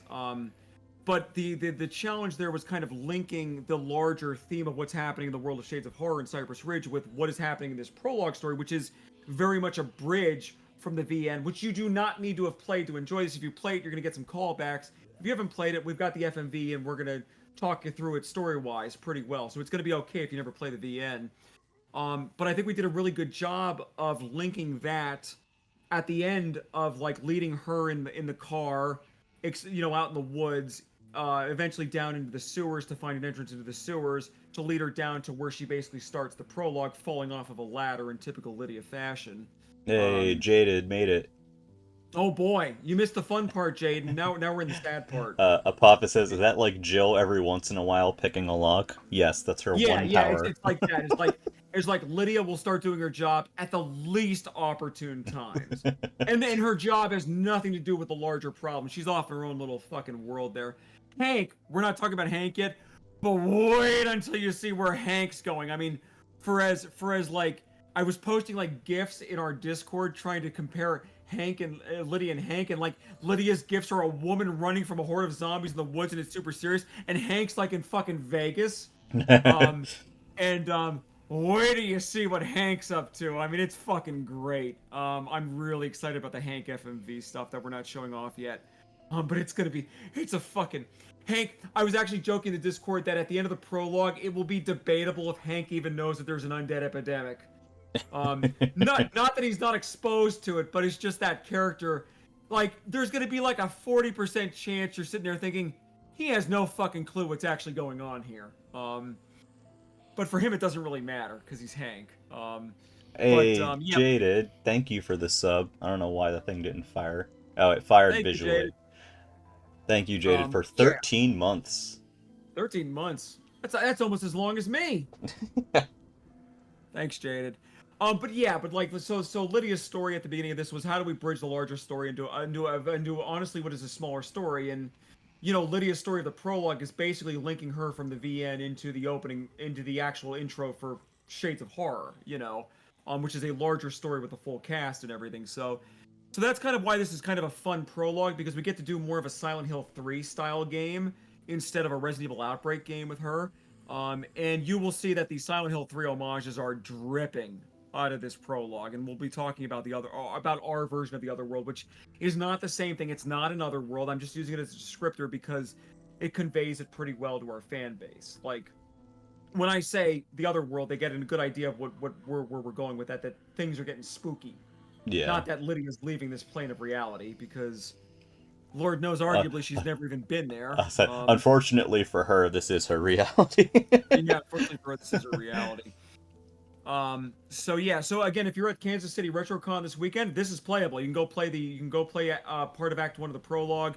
You can play Shades of Horror co-op. It's all there at Malice's Media's table. And again, big thank you to General Malice and Malice Media for partnering up with us on that. And at his table, there will be awesome Outbreak stuff for you to buy.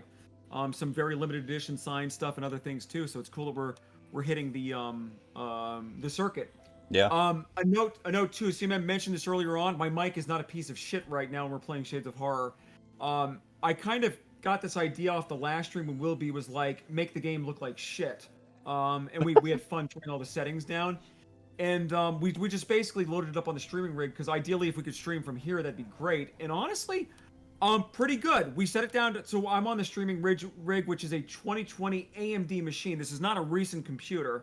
It was kind of mid-range for the time, but it's like a 2021 AMD machine, 32 gigs of RAM, kind of a mid-range AMD graphics card and CPU for that time period. So it's not super high-end, so we're basically playing it on here to see what kind of a mid-range machine looks like in the world of Shades of Horror right now, which is kind of fun. And I'm playing it on an Xbox gamepad. To make my life a little easier, and we're doing pretty good. We're running on 720p with 50% screen. We're doing TSR screen scaling. We're not doing FSR3 because it's honestly it's shittier than TSR even on an AMD rig. So sad face. Another note too, my graphics card drivers are not up to date, which AMD is telling me about when I try to boot the game. So we're on graphics card drivers from like a year ago. So just note that too. But everything else is on Epic, so pretty good. I just turned off the high quality hair, but everything else is on Epic here. So, yeah. And we even have Luminar T reflections on, so not bad, right? And real quick too, we should probably say it.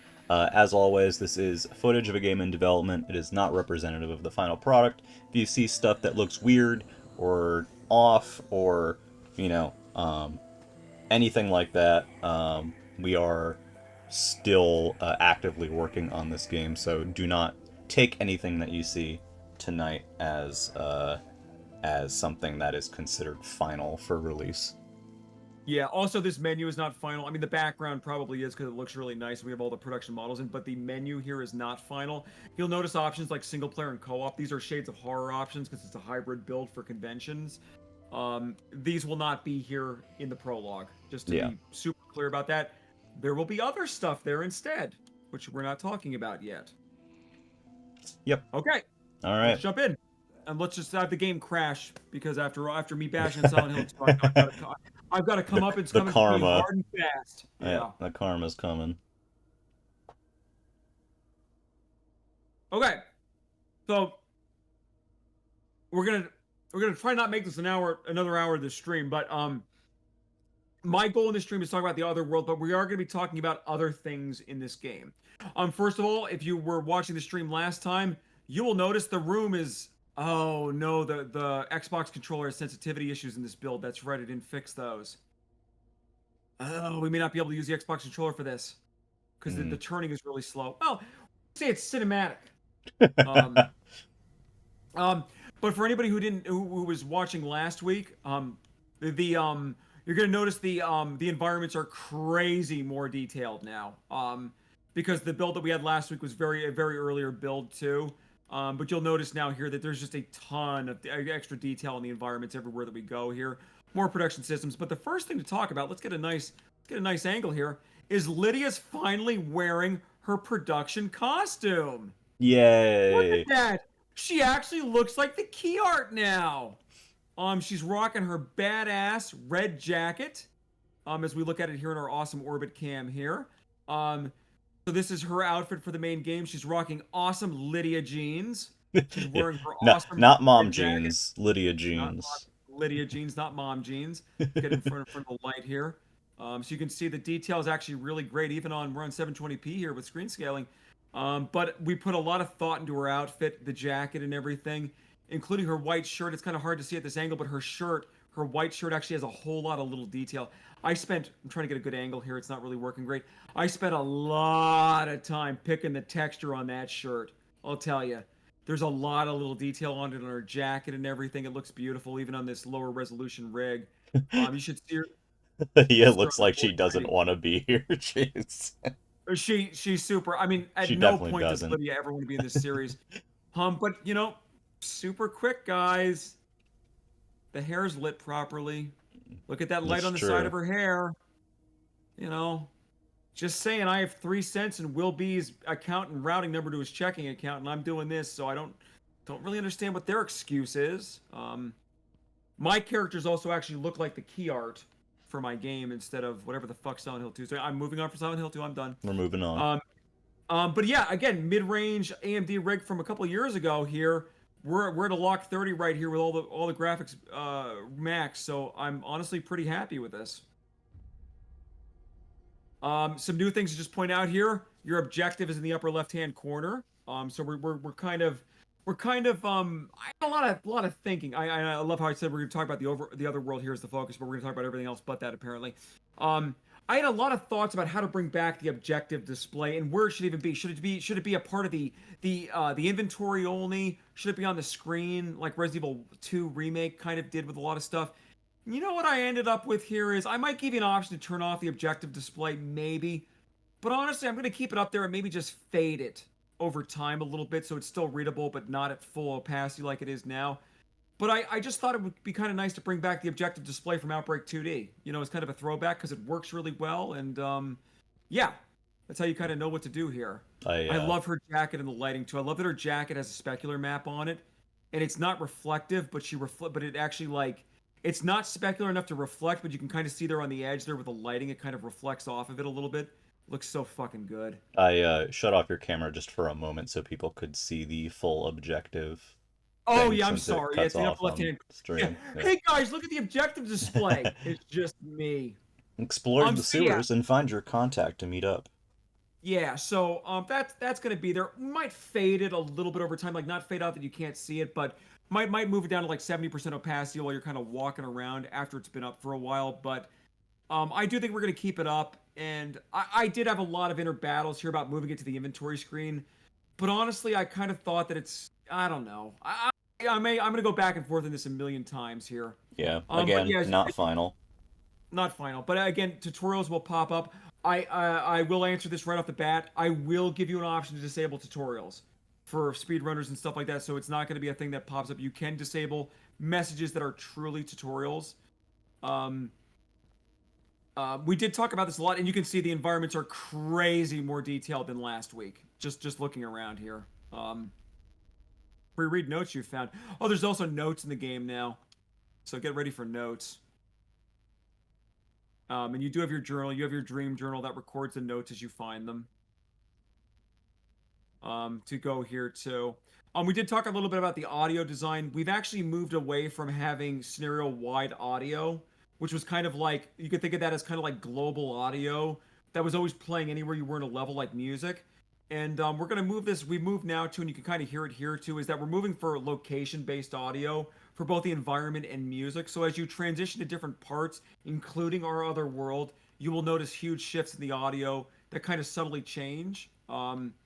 But that's kind of a big change we made, and I think it honestly makes the game sound a million times better. I want to talk a little bit about level design too, since the levels are obviously way more in depth now for this stuff. I get asked a lot in prior streams for prior games. What is my level design ethos, and what am I like using as inspiration for this stuff? And in prior, and obviously, yeah, Resident Evil 2 remake. You can see it all over this image. Resident Evil 2 remake. Silent Hill 3 is also heavily represented here in terms of inspiration. Her flashlight is Heather's flashlight, essentially in terms of the lighting, how it works, and how it sprays the light, including the ghost image there.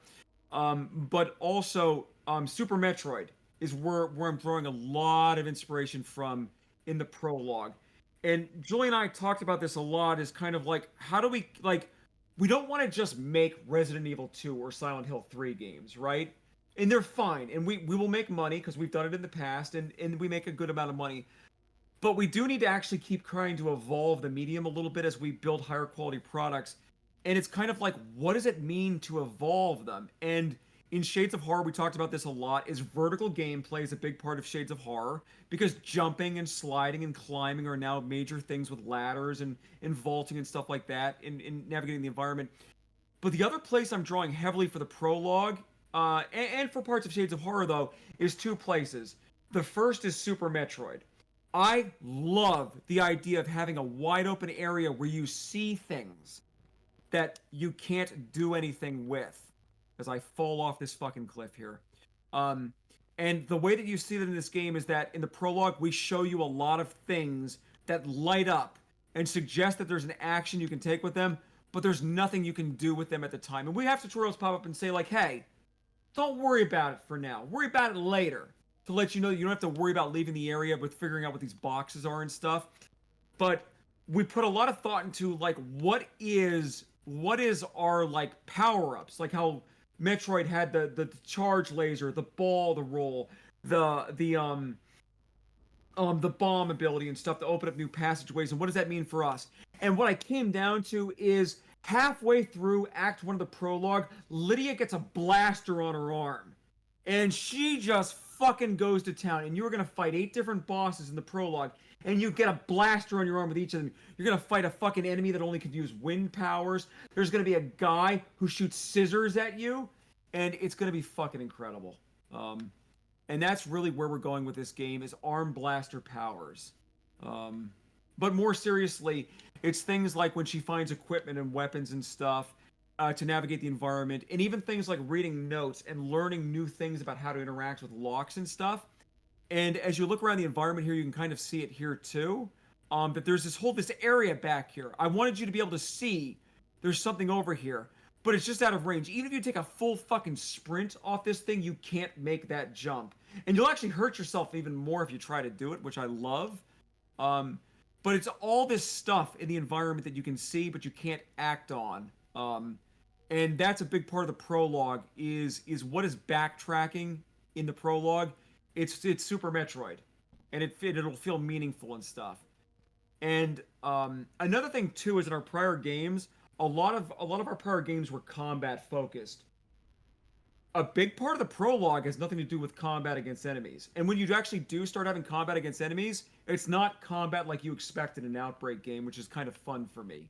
And even like this too, a lot of the damage you take in the early parts of the prologue, you have to inflict on yourself. Like that.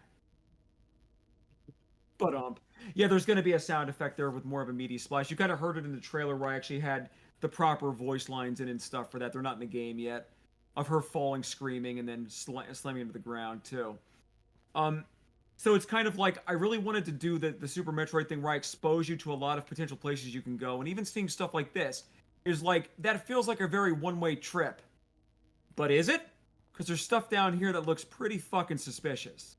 And that's a big part of my level design. The other big part, honestly, is Half-Life 2. And we've talked about that in the co-op mode where everything in the game is networked, right? But Half-Life 2 did a little bit of jumping puzzles. And I'm not going to go crazy with jumping puzzles, so nobody worry, we're not going to be doing like crazy jumping puzzles in the game. But there's going to be a bit of jumping around and vertical climbing and stuff. You know, a lot of that is drawn from things that I liked in Half-Life 2 with leaving out the stuff I didn't like. And even messages like, it's harder to move when you take damage. I really love that our FPS view starts to show that I'm in the best injured state you can be in, so I'm just a little wobbly now. But I do love how, and I'll do a lot of the cutscenes here in first person view. I love how the cutscenes begin to work, even if you're in first person view, because it's a first class viewpoint for the game here too. So we'll do a little bit of this in first person view as well. And here's the healing tutorial that we showed off last time, which we'll do quick so we can make a jump without dying later on. You can see my view kind of adjusted there a little bit because I'm healthy again. I'm feeling okay again.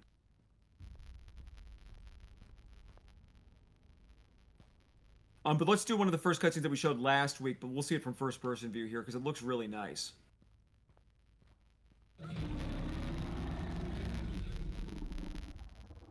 Like, I love that you're almost like in VR there as you're getting kind of thrown around in first-person view. And I have a very intentional design choice there where when you have control taken away from you, where there's nothing you can fucking do about it, I like to throw you around in first-person view and mess with your view a lot. But when you do have control of your character, I am very restrained with it. And when you aim a weapon, I always give you back Resident Evil 2 and 3 remake style and Resident Evil 4 remake style. I give you back full control when you're aiming. I don't fuck with your view when you're aiming a weapon. But when you're not aiming a weapon and you're injured, you will see it. But her model is fully, rendered even when you're in first-person view, and it allows us to do a lot of really cool stuff here too. And I do think the game kind of looks really cool. I mean, it is kind of a different game in third and first person in some ways. It kind of plays different, kind of looks different, and it kind of feels different, Yeah, and you could switch between those two views at any time, so whatever Yeah. you prefer. Which is kind of cool. So we'll move on here. We showed a little bit of this last time, but you can see the detail is just through the roof. Now there's additional details everywhere in the game now, as we move towards a more production level state here. So a big thing we want to talk about in this stream right now is, and again, we're kind of speeding through the prologue. There's a whole lot to explore that I just kind of walked past. There's hidden notes. Very much the prologue is a survival horror game in every sense of the word. If you want to fucking run through this like a speedrunner, I'm going to give you some of the tools to do that, including turning off tutorials. There will be some cutscenes you can sequence break your way through, but a lot of them in the beginning of the prologue I won't let you do sequence breaking on. But if you want to really soak in the lore and everything in that, it's going to be here. CMM, the one thing that I am noticing here is I'm not hearing audio. Are you hearing audio? I was getting audio, but it's too light, because one of the things I want to talk about is the audio in the game, because Yeah. it's a big part of the other world. Hold on. Yeah. It's in the game. I don't think you can boost it on your side. We actually have to boost it in the game. Okay. Because I do want people to be able to hear the audio, because I put a lot of work into the overworld theme, the other world theme. So how is that? Let's go to a place where we can hear rats and shit. Like your footsteps. So is it a bit louder now, you think? Yeah, a bit. Can you hear the rats and stuff, or should I louden it up a little bit? Maybe turn it up a little bit more. All right. Because the other world is an audio portion that, as much as the visuals are important, the audio for me in the other world was very important to me. How about that? Is that pretty loud now? I think that's better. Yeah. Okay. Also, so I do want to warn chat. There are some sounds that are intentionally loud, so just to give you a heads up on that. But I do want to talk a bit about why the other world is scary in Silent Hill 2 and Silent Hill 3. And part of it is the audio design of the other world. And as we take the light away, as you can kind of see here as we go down this dark tunnel, the audio is going to start to change a little bit. And part of taking away your vision and only giving you a flashlight, that really helps for horror. But survival horror games for the 90s and the early 2000s, they were really scary, not because of the graphics or the audio, but because they took control away from you in different ways. And I do that in this game when I take control from you in like some of the in-game cutscenes and stuff. But the other time I want to take control away from you is with audio. And sometimes it's subtle, and sometimes it's overwhelming. And it is the overwhelming parts that are really important. Because when I hit you with overwhelming audio, I want you to not know what the fuck to do and for it to really fuck with you. So I do just want to warn folks, it's going to get a little loud. It's kind of intentional, so if you do want to adjust the audio on your end, fine. But I'm trying to talk to you more about the artistic design with this. Because if Bloober Team can lie about their lighting with artistic design, I can talk about real artistic design too. I'm going to do this in third person mode though, just so you can see her model react. Real quick, Evan, before you go further. I don't know if it's my end or if it's your end, but I'm getting some static. Okay, is it static that sounds like it's in game? Because there is some static in game, or is it bad static? It sounds like bad static to me. What do you want me to try to do? Did it increase when I increased the audio? Is the real question here. Do me. It could be game. It did. Hold on, let's kill the audio here. Did it go away? It definitely decreased. So yeah, it's definitely in game. Okay, but is it an annoying level of static? Because the whole thing here is I'm not trying to annoy people. I'm trying to. I would say it's possibly a little bit on the annoying end, but I don't think it's awful. Can you hear the air raid siren? Yes. Chat, can you give us some insight, chat, if you feel like it is bad static, like it's my mic fucking this up some. Wait, is the TV's audio on? Maybe we're actually getting audio in the room with me here. No, the TV's audio is off. Chat, I need you to use your best guess here. Is it bad static from something in the room with me, or is it the audio from the game? Because there is some static in the game, because it's, you know, it's that kind of game. Yep. I can't see chat, so I'm relying on you, CMM, Yeah, to tell me there's what they're nothing yet.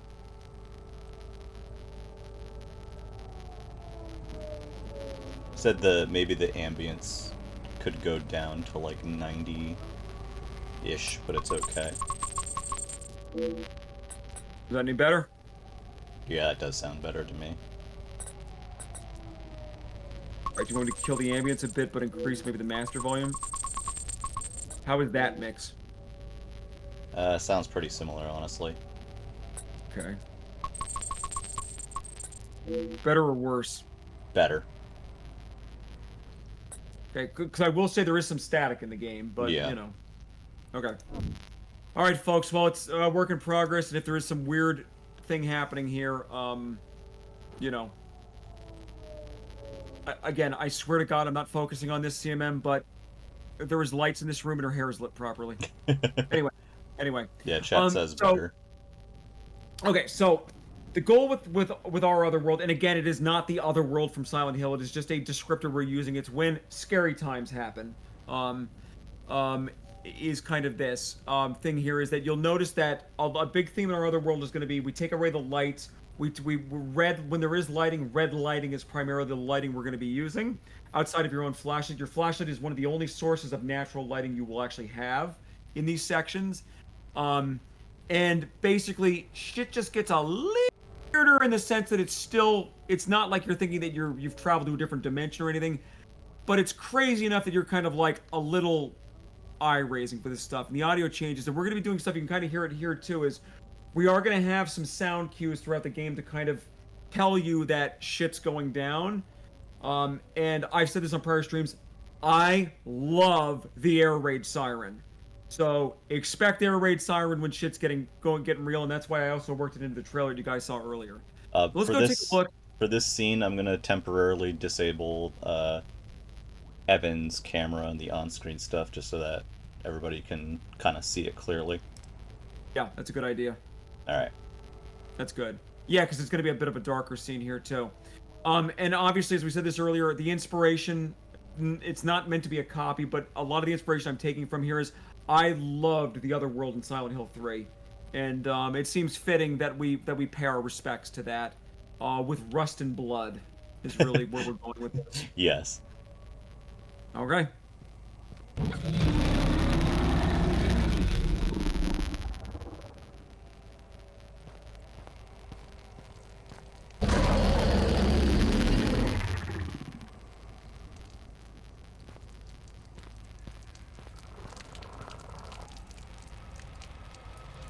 Hopefully you guys have the ambient audio kicking in here. Yeah, I can hear it on my end. So, the goal here in these sections is for it to be this creeping dread, right? There's blood, there's stuff happening.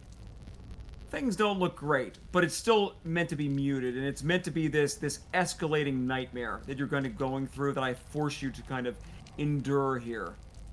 And I was actually talking to CMM about this earlier. The Otherworld theme from one of the first times ever is something that I made myself, and it's a complex set of sounds that I'm putting together in a kind of a programmatic way to communicate what I want to be communicating in different scenes.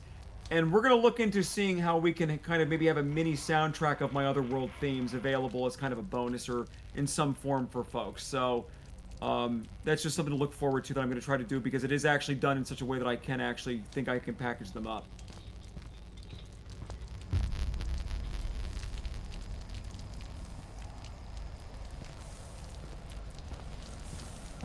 You kind of see here when we have a source of lighting, it will always be red.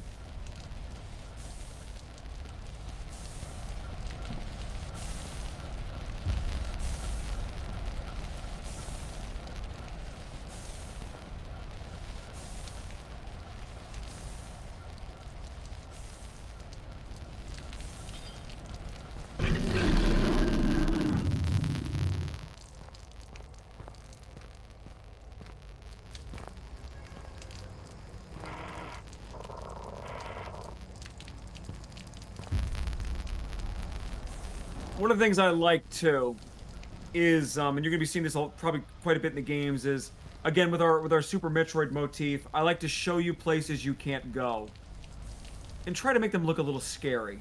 What's going on in there? Who can say? Probably good though.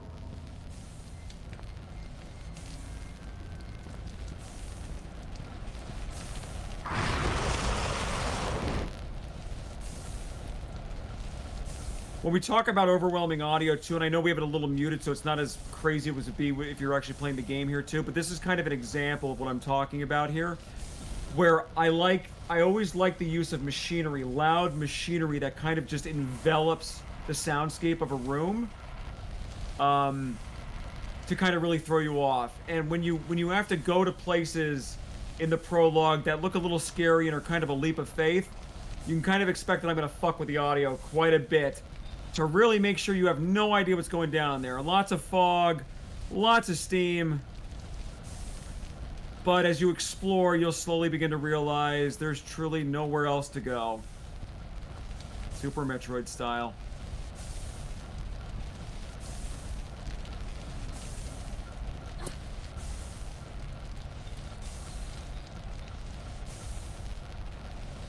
I also like that effect of having the flashlight on the front of Lydia, so when she falls over, you lose your source of lighting.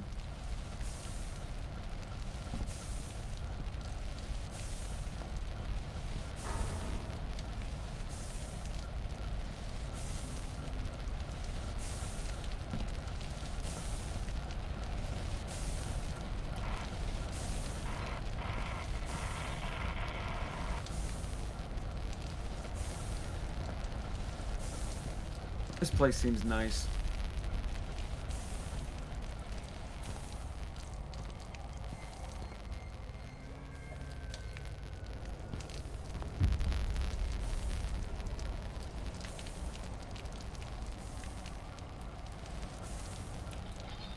Hey, look. It's the pipe. It's the pipe! It's finally in the game!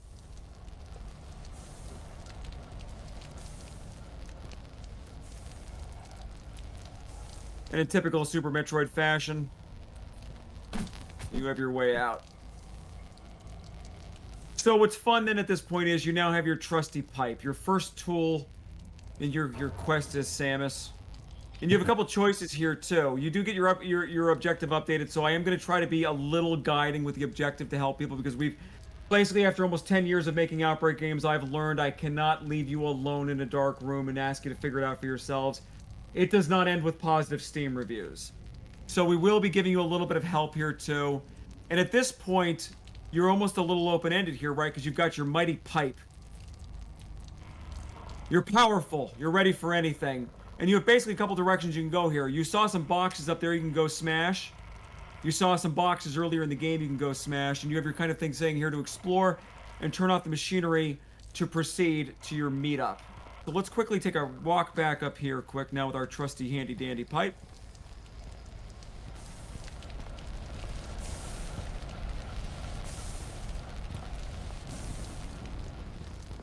Lydia smash. Lydia smash. The pipe is a really fucking shitty weapon too. Just wait till you see what kind of situations I put you into with it. It's awful.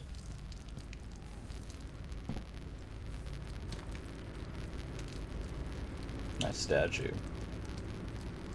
It's a nice statue. Chat, where is the statue from? This is an Outbreak quiz. It's from a prior Outbreak game.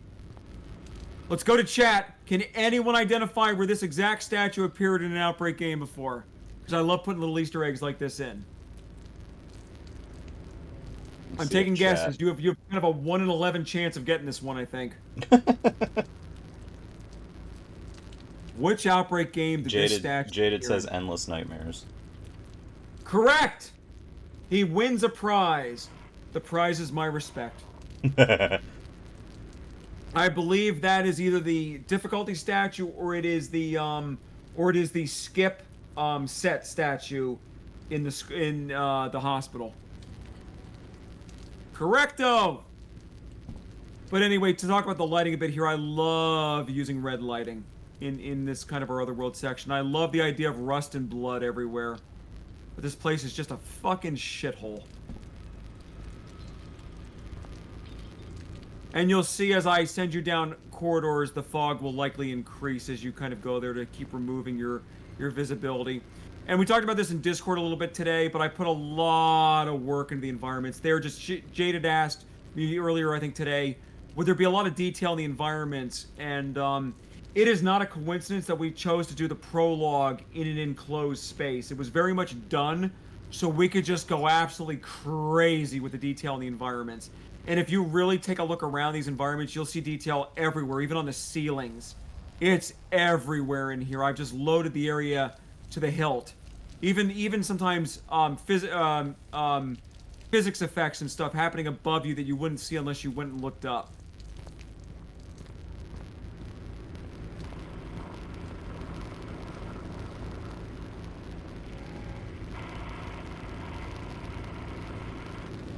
And we have our first puzzle. We have machinery to shut off. In typical Outbreak fashion. Everyone, we need the valve. We love the we love our returning valve. champion. And if you choose to explore these rooms, you'll find hints on what you need to be doing. And of course, there will be notes strewn around. If you want to learn about a little bit about what's happening in the background here.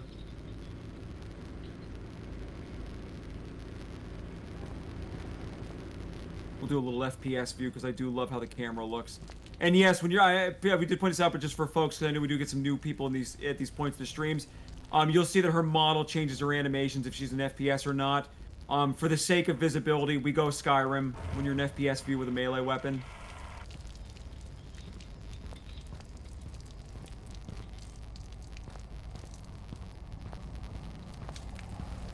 I put a lot of thought into the lighting in our other world, and honest to God, I think we nailed it. It feels great, and I love that the soundtrack in the other world isn't like a music tune or something. It's this dynamic soundtrack that's adjusting as you move around. And here's a tip, folks, for the full release: be mindful of platforms, Super Metroid style, because there might be stuff hidden around them. Like notes.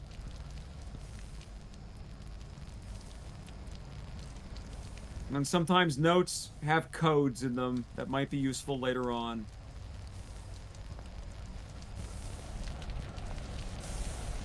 So that's kind of an example of where I drew some inspiration from Half-Life 2. This is very much a Half-Life 2 jumping puzzle, where it's not a dangerous jump, and you could just walk right past it and miss it, and it's an optional little mini quest to get an item. But it's there if you're paying attention, and the game is loaded with stuff like that. And for folks who want to run through the game like you're a speedrunner, you can do it. But if you really want to take a moment and look around, you'll find little hidden stuff like that everywhere in the game.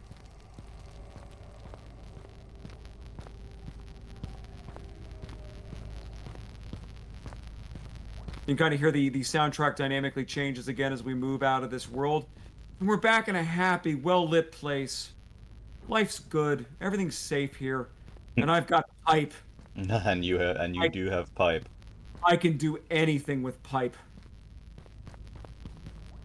And again, there'll be little offshoots here. I'm not going to go into everything because we don't want to spoil too much of the mystery, but it is around if you take a look around and do stuff. And yeah, not everything is meaningful. There will be a box every now and then that have nothing in it. But sometimes there's items. Sometimes there's stuff worth looking at. So we have to explore the sewers and turn off the machinery to proceed to our meetup. Well, this was blocked earlier. Gotta go in here now, too. So I'm free. We're out of the sewers, and the prologue is now over. Beware, steam is so hot it will kill you instantly. Find a way to turn it off. And another thing that I take inspiration from is motherfucking Dead Space, where there's just never a way out. So any moment of happiness where you solve something, nah, fuck you. You're never getting out of here. And I do hold you accountable. If you try to Leroy Jenkins that steam, I kill the fuck out of you. Why would you ever try that? Because our player base. I'm gonna get a negative Steam review. That steam wouldn't have killed me. I'm made of better stuff. Made of better stuff. or whatever that fucking Reddit thread was about the thing that went down to the Titanic that they had that terrible accident and it God. imploded. Yeah. And somebody, which I don't think was like a joke post, somebody made like a fucking Reddit post saying, if I was there, I would have survived it because I can think on my feet. And it's like, Mm. what the fuck are you? All right. Well, I've explored everywhere I could possibly go. Spoiler, you haven't. And But I now don't I'm know. stuck. And now I'm stuck. And oh my god, here's where the negative reviews for the prologue start on Steam. You couldn't find a place to fucking go. This game sucks. I'm gonna go play Silent Hill 2. They light the hair properly. And when you start looking around, you'll begin to figure out, oh wait. Oh wait. The year is what, 1992, 1993? And I have a fucking blaster arm. So true. Just Find like the valve, turn off the Samus. machinery, you may need to jump off. And yeah, I know for some folks who played Silent or survival horror games in the past are like, man, you're really fucking holding their hand here at the beginning. And it's like, yeah, I got the Steam reviews to prove why I need to have notes like that in a fucking game. So we start our great climb. With our non-production camera that still has some Z-clipping issues. That you're all ignoring. And look at this. We're back, baby. Crash bandicooting these boxes. We are crash bandicooting the boxes, and we can just and I will let you if you want to. You can jump to your fucking death. Go nuts. You do you. But now I'm back up here at the beginning of the game, full circle, padding out this game as much as I possibly can, forcing you to think critically. Was there something in this room I could break? What is happening up that manhole? It's a disco manhole. It's a disco manhole. And you're like, you're thinking back to your training and you're like, oh yeah, there were fucking boxes all over the fucking place. Oh, and we're only on stream up to launch. We're only playing the prologue up in the intro section here up to the first boss fight.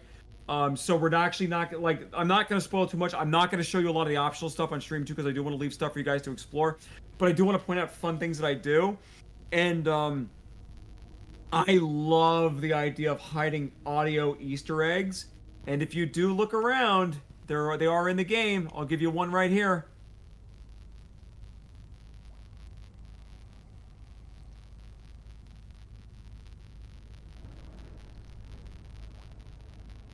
Hear it if you listen very, very carefully. Some friends you'll meet later on are making noises over there. So if you ever see the music actually in an area like this dim, as it does over here, it's not a bug. I'm trying to tell you something. But I love what Unreal Engine lets us do with audio like that. Explore the environment. Be like Samus. Be like Samus. You can't crunch into a ball, but, you know. No. I didn't actually find it on stream here, but the combo lock for this this box is hidden somewhere in the other world section for you to find. That's something for the class to do on their own time, though. Yeah.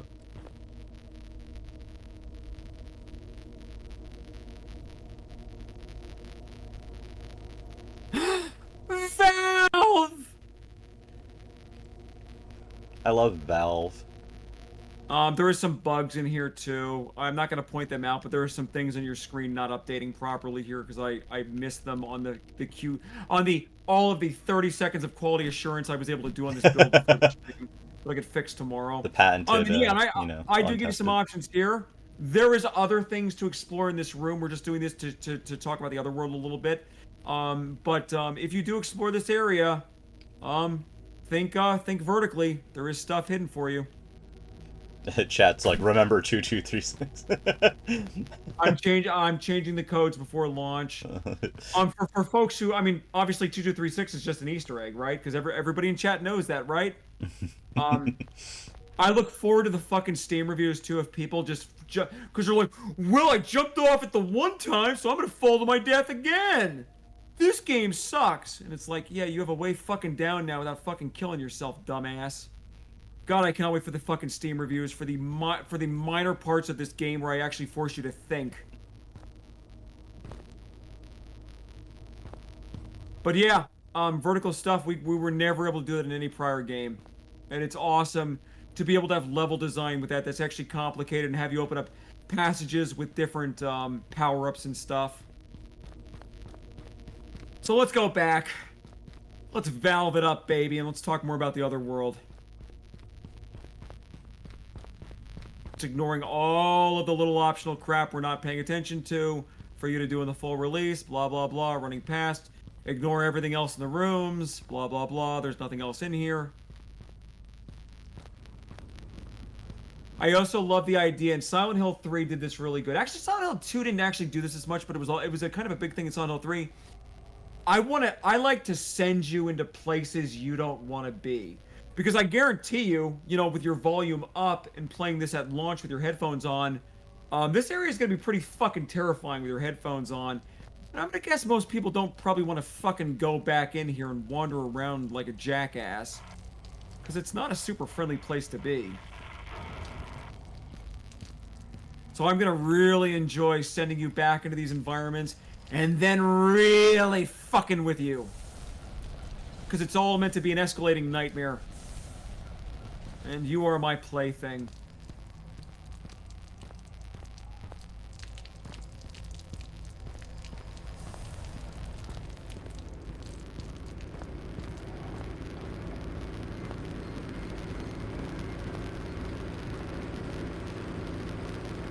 Oh! I love Valve. Oh god, I still have discarding for key items. That needs to get removed. I don't want you to be able to drop Valve. You can fucking soft lock your ass. You can soft lock yourself. Alright guys, let's use Valve and fix all of the problems in our game.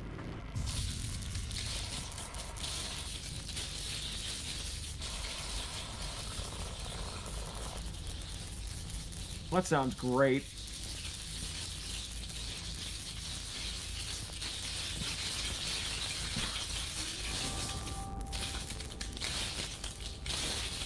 Surely nothing bad is going to happen. Yep, I put a lot of work into the lighting in this game, especially in the scary sections where I go a little crazy with the red lights. And a big part of this, we talked about this on prior streams, but I'm inspired by Team Fortress 2 with silhouettes. I like a silhouette that looks meaningful and can express what's happening here.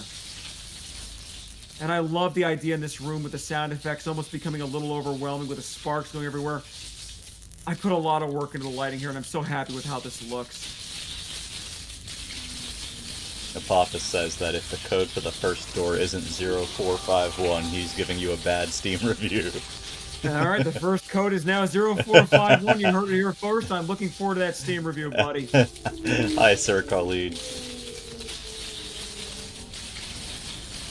I want it to be that anytime I give you more light in my other world sections, it's just bad for you.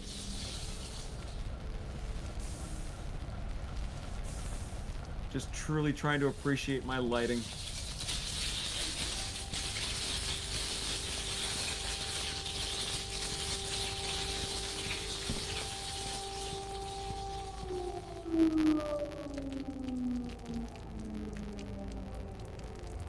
I love what you can do with volumetric lights in Unreal Engine.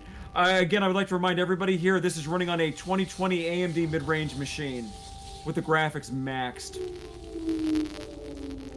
And even on this old machine, what's going on with her hair, CMM? It's lit properly! It looks like it's correct. Yeah. Just a quick reminder to everyone who is here, we do have a giveaway going on, ! Ticket. Make sure you're following us and be here when we draw soon for that. It'll be the winner's choice of either Railbreak or What Lydia Knows on the winner's platform of choice.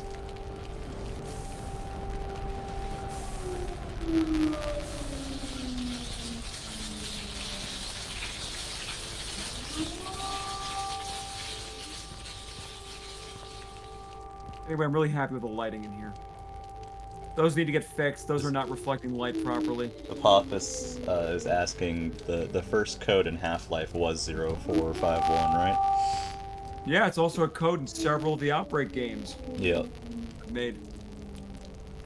So, as you accomplish objectives and move through it, I like the idea of everything just getting more and more worse for you. Obviously, giant red lights are pretty fucking scary, and the air raid siren isn't great. It doesn't inspire confidence in your situation improving. Yeah.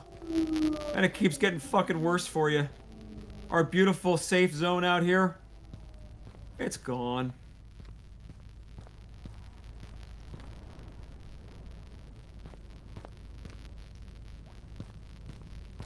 That's probably not good.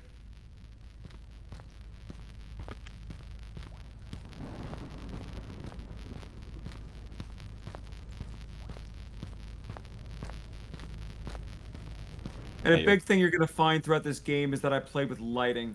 And I will keep, similarly to what we kind of showed off at the beginning of the Rail Breaks Onslaught mode with the lighting changing, I will keep taking lighting from you. Your, Lydia's contact couldn't be smart and just meet you at the opening of the sewer. No, it would be too easy to find them. Yeah, they gotta, like, hightail it. But you'll see here that a theme in the prologue is that it's kind of that Silent Hill 3. Silent Hill 3 was great about this. It kept giving you these moments of normal lighting, and a great example of this too is the cold open in the amusement park when you're in the other world and it was a dream. And then you go to the mall, right? And the mall has normal lighting and everything's okay. And I feel like they did that very well in Silent Hill 3, and I'm very inspired by that. That when I give you normal lighting, I will take it away, and I will either in return give you darkness or I will give you more red. But that's all you're getting from me at this, as you continue your descent into madness. Here, I also just want to point out how nice the lighting, how nice the lighting looks in a real engine when you're not a fucking idiot does. Look at this here with this beautiful volumetric lighting on Lydia in this environment here. It's really awesome how we can use fog and a lot of smoke, Niagara effects and stuff here. And this is running with RT reflections on as well. And a little bit of SSR here too. And you can do a whole lot of really great stuff with lighting when you're not a piece of shit. So that's where our time together ends today. As I think we can all agree things are going great for Lydia. Yeah, she's doing real good. Well. So she's about to do even better with whatever's next. Another quick thing that I just want to tell you guys about here too. Obviously in the demo here, I've got my trusty flashlight. Which is great in a tutorial where you're having messages popped up, and I'm trying to really help that first 5 minutes to be okay so I can get those positive Steam reviews in. All I'm gonna tell you is flashlights break. Part of life. Yeah, run out of battery. Fuck you. Which is kind of my design mythos, or my design document for this entire game is just fuck all of you. So, again, I hope you all enjoyed seeing an actual attempt at recreating the atmosphere and effects of Silent Hill. Because it's a shame nobody else seems to want to fucking do that right now. But there we go. So, at this point, I am going to close the giveaway so we can draw a winner. And we'll find our raid target real quick. If you have questions, now's a good time to ask. We will also replay the trailer again for people who missed it earlier. Yeah. So now is your last chance to enter the giveaway. Again, you just need to type !ticket in chat. You need to be following us, and you need to hang with us a few more minutes as we draw the winner. I'm going to give you guys a minute or two to do that before I close it off. Trying to show the detail in her shirt. I cannot find a light to shine on it properly where I get the camera close enough. You can kind of see it there. You can kind of see it, yeah. Yeah, I put a lot of work into that normal map. So, let me actually play the trailer now. That's a good idea. To give us some time. Again, this trailer is work in progress trailer. It's not the final version of this trailer, but we're calling it the Chromatic Split Convention trailer because in case you missed it, I believe it's this Saturday at the Kansas City. Yeah, I think the table's there Friday and Saturday. Yeah. If I am wrong, I apologize. We know it is there at some point during RetroCon in Kansas City.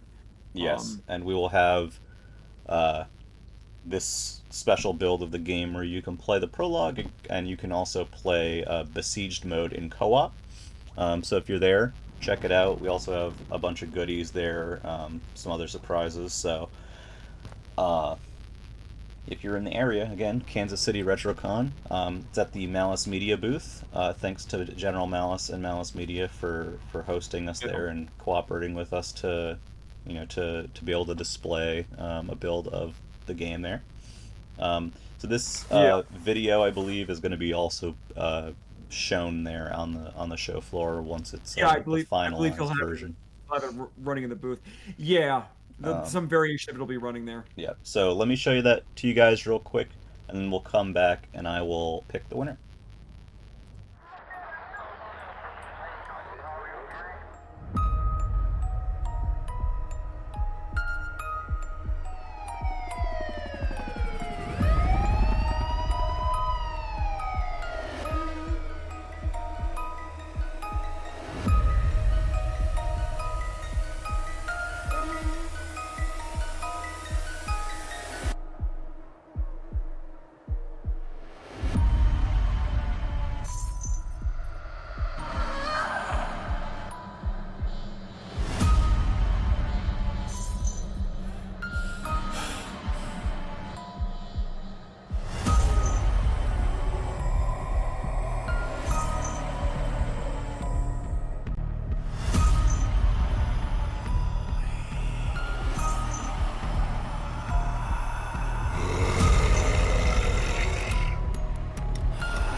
Hey guys, that was the trailer, just in case you missed it earlier. Appreciate the kind words on the trailer. We're pretty excited about it. We're pretty excited about the game. Send Julia some kind words too. A lot of that was her editing. Yeah. Look, I mean, again, it's impossible to objectively rate your own work. I think that is the best trailer we've ever done by a huge margin. And I'm really excited for you guys to see more of the FMV stuff we're doing for the prologue, especially Hank's ridiculous shit. Yeah. I'm super hyped. I'm super hyped for this prologue. This is everything I wanted it to be. As for the winner of the giveaway, Apophis, if you are here, Apophis, if you are still here, you are our winner. So just say something to me in chat real quick, and I can get you your prize. Yeah, there's Apophis. I'm just finding you guys a raid target real quick. Just want to see. Here. Holster Media's going. Sometimes they go late. Oh yeah, let me check out Holster real quick. Yeah, they always rate us. If they're up, we should definitely be rating them. Let's see. I like them a lot. I'm sure they'll do a stream of the prologue here when it's out, because they always do great streams on our stuff. They are not live at the moment, unfortunately. Is Corinne live? I don't think so, but we'll find out. I don't think she streamed in a while. Yeah, I don't think so either. Yes, Apophis, just DM us or whisper us, whatever it's called, on this account. I'll get you sorted right after the stream. First off, I want to thank everybody for hanging out with us today as we took a look at a lot of stuff. We did some Heavy Rain, we did some Silent Hill 2 stuff, and then we jumped into some Shades of Horror Chromatic Split. Show you some more of how the prologue is evolving. We even picked up the pipe this time. Pipe! We finally got pipe! Big moment for the team. We debuted that new trailer, which is again still a work in progress, but it's sorry, I'm turning stuff back. Yeah, and we're not trying to hide anything with what's happening with the trailer. We're going to talk about that like in maybe a week or two, whenever it happens. We have some stuff media-wise happening on the back end. That's really exciting stuff, actually, but we're not ready to talk about it yet, and it's something that we're waiting to get into the trailer. So, we're not trying to be coy. We are going to talk about why was the trailer coming in these different stages and stuff, and when we're able to talk about it, we will, because it's cool. Yeah. It's just we're not trying to be cute or anything here. So I think we're gonna send you to a friend of mine. I don't know. Okay. Anyway, my friend Wes here is playing some Smash Bros. So maybe we'll get some Samus action tonight. About damn time. Where's my blaster? Now that we talked about how Lydia's going to be shooting lasers out of her arms. Anyway, thanks everybody. She gets double jump midway through the prologue. Oh, yeah, huge moment. Yeah, when she starts doing what do you call it? The space jump. Yeah. Oh, big moment in the game. But anyway, we're gonna see you guys next time. Next week, probably the same time, 7:15 p.m. Eastern, on Twitch for another weekly stream. More Heavy Rain, more Shades of Horror stuff. Thank you for coming by. Origami Killer. Yeah. Thank you everyone who stopped by today. Thank you everyone who subbed today. I know we had a few people. Jaded subbed. I believe. I know there's more people who subbed, but my brain is not working right now. It really does help us out. And let me see if I can. I mean, honest to God, it's crazy that we have a Twitch channel nearing 1,200 followers. I mean, that's kind of nuts. Yeah, it is kind of wild. Bro. Yeah. So with that, we're gonna see you next time. And stay tuned, of course, to Discord and everything else for further updates. And if you're at RetroCon in Kansas City, go play Shades of Horror. It'll be there. You can play the prologue. You can go play this, which I was just playing. Kansas City RetroCon at the Malice Media booth in Kansas City, of course, this weekend. Again, we have the prologue, and then we have the Siege mode available in co-op. And we have some goodies and all kinds of fun stuff there for you. So take make sure you stop by the booth and check it out if you're in the area. Otherwise, we will see you next week. Happy weekend and be good. Bye, everybody. Be good.